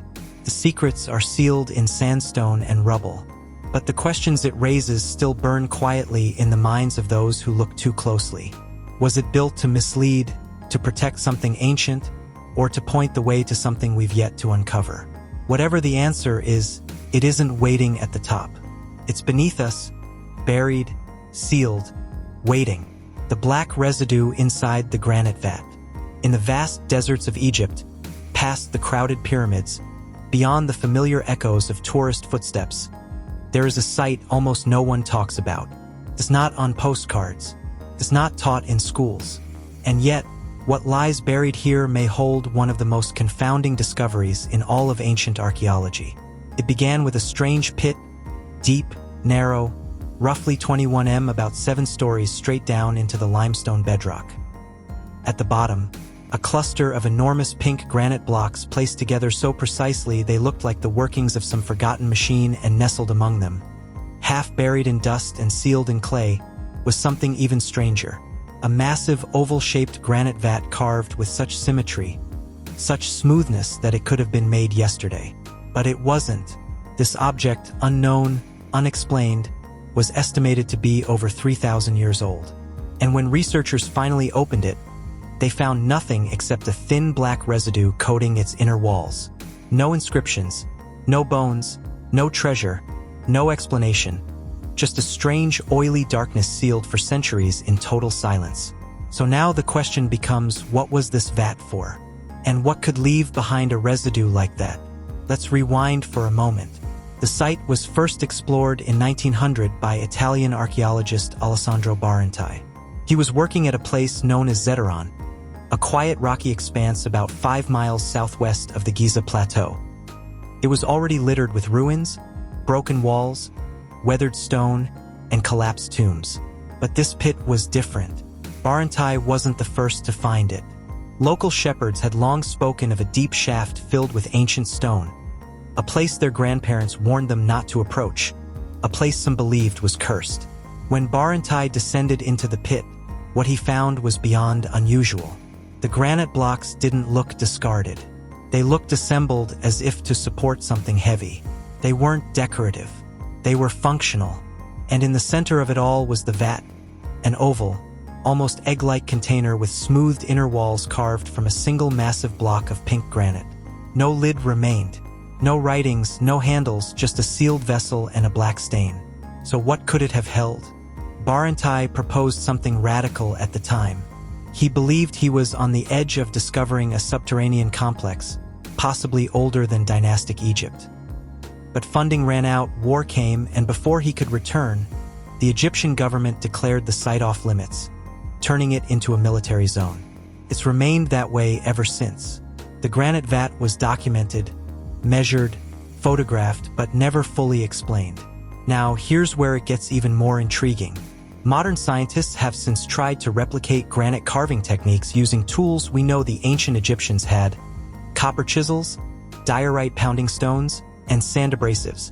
They found that shaping something like this vat using those tools would be almost impossible. Not just because granite is hard, but because the inner cavity of the vat was so symmetrical, so evenly hollowed that even our modern equipment would struggle to recreate it without advanced guidance systems. The walls were the same thickness throughout. The curves followed a mathematically perfect arc. There were no chisel marks, no sign of layered carving. It wasn't hacked away. It was made deliberately, as if by rotation, as if by a tool that could spin and shape stone with exact pressure. But we have no evidence of any such tool in the ancient Egyptian toolkits. So who made it and how? Now back to the residue. Researchers who tested the dark film inside the vat found traces of carbon along with organic material and faint traces of heavy metals. But the sample was degraded. Centuries of heat, dust, and sealing had changed it. Still, some noted that it was chemically similar to the residue found in ancient alchemical vessels used for distillation, fermentation, or chemical reaction. Could the granite vat have been a reactor of some kind, or a fermentation chamber, or more chillingly, a containment unit? Some theorists, not mainstream scholars, but engineers and researchers from outside academia, have proposed that vats like this could have been used to contain materials requiring insulation. Granite, after all, is resistant to chemical corrosion, heat, and time. If you wanted to store something volatile, something that could degrade organic matter, emit energy, or decay slowly, this is how you do it. Granite buried deep underground, covered in clay and lime, left untouched for millennia. And that raises another question. Was it empty when it was sealed? Or did something once rest inside, something now dissolved, leaving only that stain behind? Some have connected this vat to similar discoveries in other parts of Egypt. The sarcophagi of the Capium, for instance, massive granite boxes sealed without explanation. Some with no inscriptions, others with symbols no one can translate. Could they all have come from a shared tradition, a technology or purpose now lost? There's even a theory, again not from mainstream Egyptology but whispered on the fringes of alternative research, that this granite vat could have been part of a machine, a fluid system, a generator, a container for something not just valuable but dangerous. That black residue may not be just decay. It might be a clue. Even now, over 100 years since its discovery, the VAT remains inaccessible. The site at Zetaron is still under military control. Attempts to revisit the chamber have been denied. No ground-penetrating radar. No further excavation. Why? Why shut down access to a site no one even talks about? Why protect an empty hole in the ground unless it's not empty? That silence speaks volumes. Perhaps the answers lie not just in the residue, but in the decision to bury the vat so deep, so carefully that only deliberate effort could ever reveal it. Like a message waiting for the right time or the right mind. The vanished builders of Zetaron. There's a place in Egypt that almost no one talks about. It doesn't appear in travel guides. It's not on tourist maps. In fact, unless you dig deep into the old excavation records or the suppressed whispers of archaeologists who tried to study it, you might never hear the name Zetaron at all. But if you do find it, you'll uncover one of the most quietly disturbing mysteries in all of Egypt. In the early 1900s, Italian archaeologist Alessandro Barantai stumbled across something strange in the desert near Saqqara.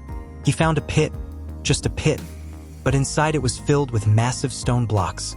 Not broken, not ruined, deliberately placed as though someone was trying to hide something. At the very bottom of this pit, 21 down, Barantai found a sealed granite container. It was oval in shape, cut from a single block of pink granite. The lid was fused shut with layers of limestone, clay, and plaster, almost like someone wanted it never to be opened again. But Barantai did open it, and what he found inside was nothing, or so it seemed. The container held only a thin layer of black residue, a greasy film clinging to the polished stone. No body, no inscriptions, no artifacts, just that strange residue. It raised a simple but profound question. What was inside? And maybe more importantly, why was it sealed, buried, and then forgotten?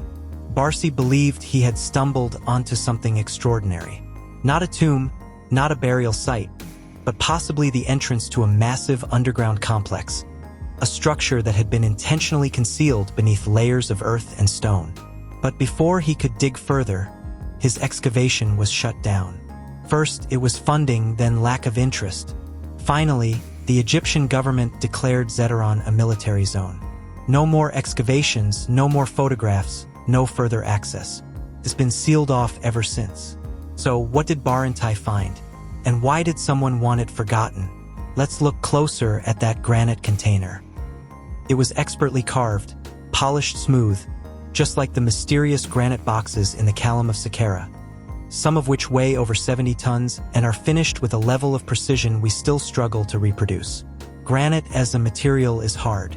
So hard, in fact, that copper chisels, the tools ancient Egyptians are said to have used, wouldn't have been enough. Not even close. You'd need diamond-tipped tools or high-speed cutting equipment to achieve the level of finish seen in Zetaron's vat. But this wasn't a palace. It wasn't a temple. There's no grand entrance, no ceremonial inscriptions, just a granite object buried, sealed, and hidden. So why was it made? And who made it? Some researchers believe the answer lies not in what was found, but in what wasn't. Because of that black residue, it's been analyzed. The chemical breakdown is unusual, not quite organic, not quite synthetic. Some speculate it's the remnant of a chemical process, something burned, dissolved, or even stored inside the vat. And it wasn't random. The sealing technique, the choice of materials, and the architecture of the surrounding chamber all point to intentional containment, like a device designed to keep something inside and isolated. Maybe for ritual, maybe for preservation, maybe for safety. But from what? Others go further, suggesting that the granite container was part of a larger machine. That Zet Eleleron wasn't just a forgotten site. It was a technological complex with parts that no longer make sense because we've lost the context to understand them. It sounds far-fetched until you consider how consistently advanced this workmanship really is. Even the geometry of the chamber is unusual. The way the floor and walls are cut suggests a familiarity with vibration, load-bearing physics, and possibly even harmonic resonance. In other words, it may have been designed to interact with energy, not just to sit in silence. If this is true, then maybe that residue wasn't just left behind. Maybe it's all that remains of a process, one we can no longer identify. A few independent researchers believe Zetaron could have been part of a much older system predating the dynastic Egyptians. Something akin to the Serapim or even the Great Pyramid itself, which also contains sealed granite structures with no inscriptions. It raises a quiet but unsettling possibility that Egypt as we know it is built on top of something much older. A civilization that vanished, leaving only its stonework behind. And the most dangerous part, maybe someone found a piece of that civilization at Zet Eleron. Maybe they realized it wasn't supposed to be found, and so they closed the site, declared it off limits, and let the desert cover it again. Whatever the truth, one thing is certain. Zeteron is not just another ruin. It's a scar in the sand, a chamber with no context, a secret that someone at some point tried very hard to bury for good. And the next time someone uncovers a granite container like that, they might want to ask not just what's inside, but why it was hidden. The map is carved in shadows. If you blinked, you'd miss it, etched not with grandeur, but with quiet precision. There's a faint carving on a weathered stone near the edge of the western desert. So faint it disappears in direct sunlight, only revealing itself when shadows sweep across its surface in the late afternoon. Most pass it by, dismissing it as erosion or meaningless scratches. But when you really study it, the lines begin to form shapes, angles, coordinates, what some believe might be an ancient map. This isn't just some overactive imagination. In the 1960s, a French researcher photographing the Giza Plateau at sunset noticed something strange in one of his prints. Fine grooves on a boulder side that didn't appear in broad daylight. When traced, the lines resembled a star chart, one not of the sky above, but of landforms scattered across Egypt's deserts. Why would someone carve a map so subtly, so invisibly? One theory is that it was meant only for those who knew how to find it, like a code hidden in plain sight, visible only at the right angle, in the right light. Shadow reveals what sunlight conceals. What's even more mysterious is that the map appears to point away from the Giza Plateau toward the uninhabited government-restricted zones west of Bahria, areas where ancient ruins have been rumored but never officially documented. Satellite imagery shows geometric anomalies in those regions.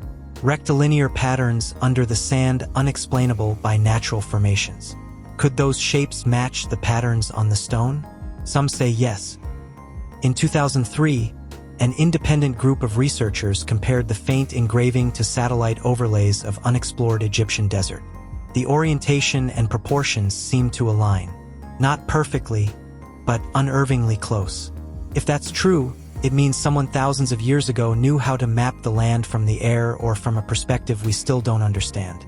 Even stranger, this so-called shadow map aligns with an even older enigma, the Nabta site near the Sudanese border. At Nabta, ancient stones dating back over 7,000 years appear aligned to the stars. Could this subtle Giza carving be part of a much broader network? There's another layer to this story. The rock bearing the engraving is made of limestone, which erodes easily in desert wind. Yet this carving has survived barely, but it's there. For it to last this long, it had to have been protected intentionally, almost as if someone buried it or shielded it, waiting for a future generation to uncover its meaning. And if it is a map, what does it lead to? Some believe it points toward an underground complex, a buried structure that predates dynastic Egypt. Others speculate it's connected to what ancient historians like Herodotus described as a vault of knowledge, a term often dismissed as legend. But what if it wasn't?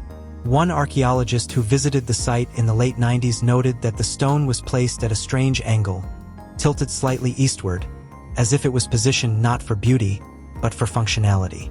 The shadows that make the carving visible appear only during certain months around the equinox. If that's deliberate, then whoever created it wasn't just carving art. They were marking time using light and shadow as a clock, a calendar, a trigger. And here's the kicker. The shape of the map, when plotted, creates a triangle. Not just any triangle, but a massive one that includes Giza, Dashur, and the mysterious area west of Bahria. All places tied to unexplained stonework, magnetic anomalies, and unexplored ruins. Why would anyone go through so much effort to hide a map this way? Some suggest it was a failsafe, a way to protect knowledge from being lost in a cataclysm. If the ancients believed the earth might one day be shaken, flooded, or reset, perhaps they etched their most sacred maps into stone in the most discreet and enduring way possible. Or maybe they didn't want it found. Whoever made the shadow map didn't leave an explanation, just a whisper. A subtle line here, a faint groove there, like a message left for someone in the future. Maybe us, maybe someone who would know how to read it. The desert is full of wind and time, erasing nearly everything. But not yet. And until the day we follow where that triangle leads into the dunes beyond the silence, to the pyramid that was never finished. If you ever find yourself walking through the harsh winds of the Egyptian desert, somewhere off the tourist maps and far from the spotlight of Giza's fame, you might stumble upon something strange. A pyramid that doesn't quite belong. It rises abruptly from the sand, not in sharp, perfect lines, but in broken, unfinished tiers. Its limestone casing was never smoothed. The summit was never placed. And at its base, the workers' ramps, those long winding slopes used to haul stone blocks, are still there, frozen in time, like a construction site everyone just walked away from. They call it the Pyramid of Baka, or sometimes the unfinished Pyramid of Zawi at Eleron. And it's incomplete. The obvious question, why? Why would an ancient king with unlimited manpower, unimaginable resources, and divine authority abandon a pyramid halfway through? Why would the greatest symbol of his afterlife journey remain undone? This is where the mystery begins. Unlike other royal pyramids, we don't even know for certain who this monument was built for. No inscriptions name a pharaoh. No decorated burial chamber gives clues. Even the layout is bizarre. Starting with the subterranean chamber, deep beneath the surface, a massive, perfectly carved granite sarcophagus, like box sits in place, carved from a single block. It weighs dozens of tons, yet no body was ever found inside. It's not a tomb, at least not one we understand. Let's look at what archaeologists do know. The site Zeteran is just a few miles south of the Giza Plateau. In fact, it's close enough that one might assume it was built around the same time as the famous pyramids, but there are strange differences. The unfinished pyramid doesn't follow the standard construction patterns. It doesn't even sit at a precise cardinal alignment unlike its Giza neighbors. The substructure was dug deep, very deep. Some 20 m below the desert floor, a massive trench was carved.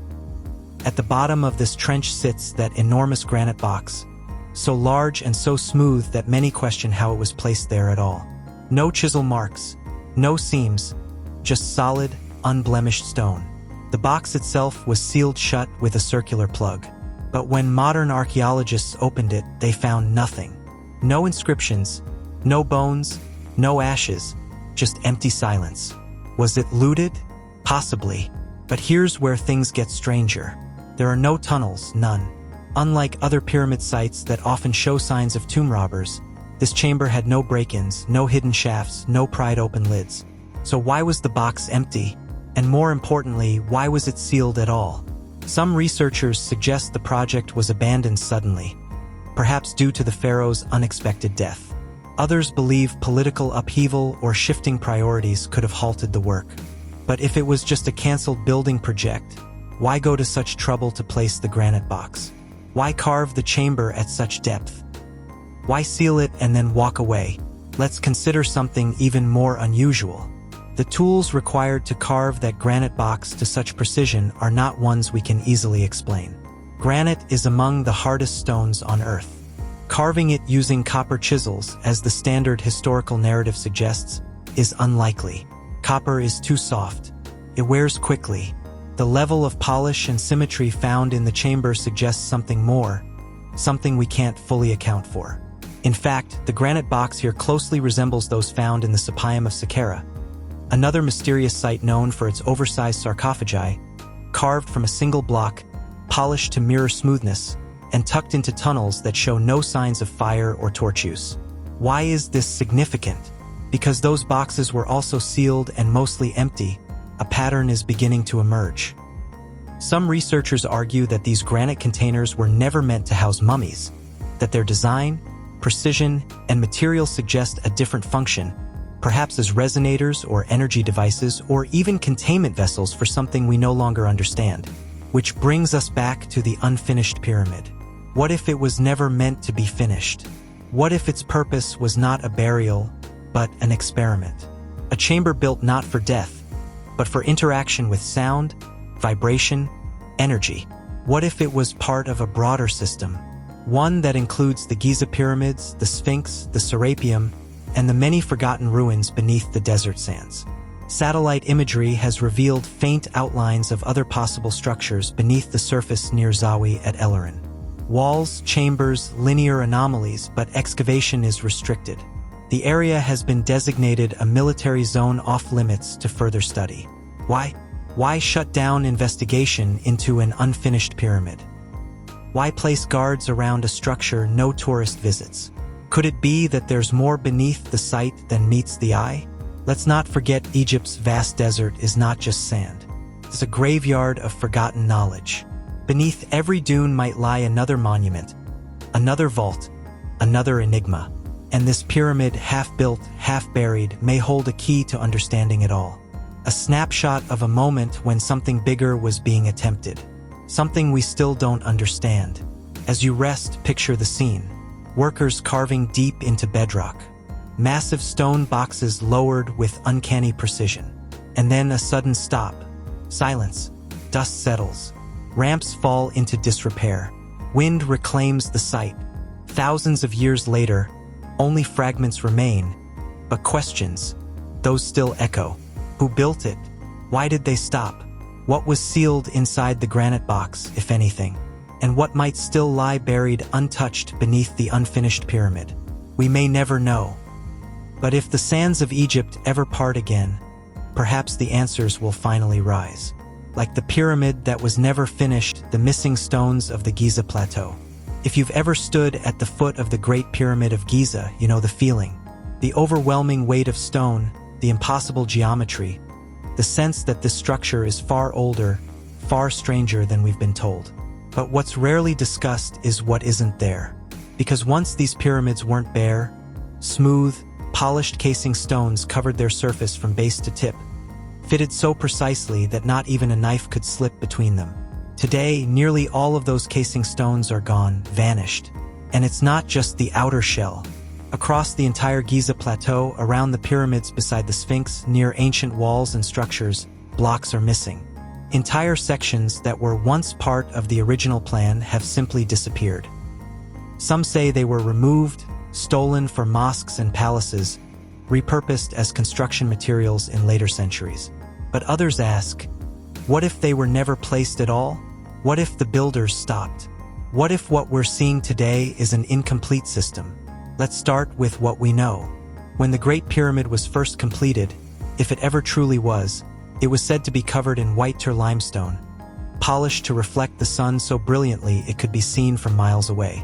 Ancient texts describe it glowing in the light, gleaming, radiant. But by the time of modern archaeology, only a handful of casing stones remained at the base, the rest gone. One theory is that an earthquake centuries ago loosened the casing stones, which were then harvested for building projects in nearby Cairo. It's a logical explanation to a point. But here's the problem. The missing stones aren't just on the outer layers. Inside the pyramid itself, within the so-called relieving chambers above the king's chamber, and in various shafts and tunnels, large blocks are absent. Empty sockets remain where something once sat or should have. Why would looters go through the dangerous claustrophobic process of removing internal structural stones? What value would they find in blocks buried deep within? Even stranger, some of these missing stones are perfectly cut, like someone had begun to place them and then stopped. Let's consider another possibility. What if the pyramid's construction was part of a multi-phase project, one that was never finished? If you look at the stepped appearance of the pyramid's core, you notice something odd. The steps are not uniform. Some areas are rough, others are extremely flat. Some surfaces appear to have been ready for casing, others not even shaped. Could it be that only part of the pyramid was ever fully completed? And then there's the question of the mortar. In places where casing stones once were, traces of ancient mortar remain, but not everywhere. In some areas, there are no signs of casing stones ever being placed. No marks, no impressions. It's as if the blocks were planned but never delivered. This opens up a new line of thought.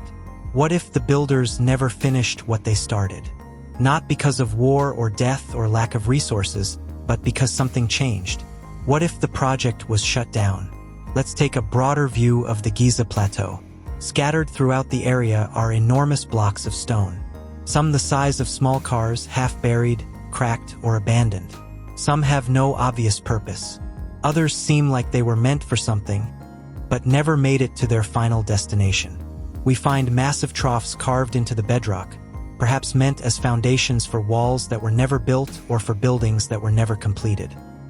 The Sphinx itself shows signs of weathering that suggests it may have been uncovered or even carved far earlier than the pyramids. Was the entire complex repurposed across eras? Were the builders working with something already ancient and adapting it? And then there's something most tourists never see. A series of deep shafts, some unfinished, dug straight into the Giza bedrock. Perfect squares carved downward with incredible precision and then abandoned. No chambers at the bottom. No sarcophagi, just pits. Why dig such precise holes only to leave them empty? It's not just the Giza plateau. Across Egypt, we find evidence of huge construction projects that were started and then stopped. The so-called bent pyramid at Dashur changes angle halfway up. The unfinished pyramid at Zetlari, as we've seen, is a massive trench with a single stone box at the bottom and no superstructure above. Why so many unfinished sites? Why so many missing pieces? Could it be that the ancient builders, whoever they were, left in a hurry? Or was there a limit, a barrier they could not pass? Some researchers believe the Giza Plateau was never just about tombs, that it was part of something much more advanced, an energy system, a map, or a machine. In this context, the missing stones aren't just architectural debris. They're missing components. Imagine looking at a circuit board with key chips removed. You'd be left with wires, platforms, and patterns, but no function. Perhaps that's what Giza has become. A stripped system, something that once did something, now reduced to raw stone. And if that's true, who removed the missing parts? Was it us or someone else? Satellite imagery shows subtle outlines across the desert. Straight lines, corners, grids buried beneath centuries of sand. Some of them line up perfectly with the Giza pyramids. Others stretch beyond them as if Giza was once the center of something much larger. And now we're left with fragments. A glowing monument now dulled and broken. A masterpiece with pieces missing and questions that may never be answered. But if you look closely beneath the sand behind the stone, you'll see them. The gaps, the scars, the missing stones waiting to be noticed, waiting to tell their story. See you in the next episode. Please like, share, and subscribe for more videos.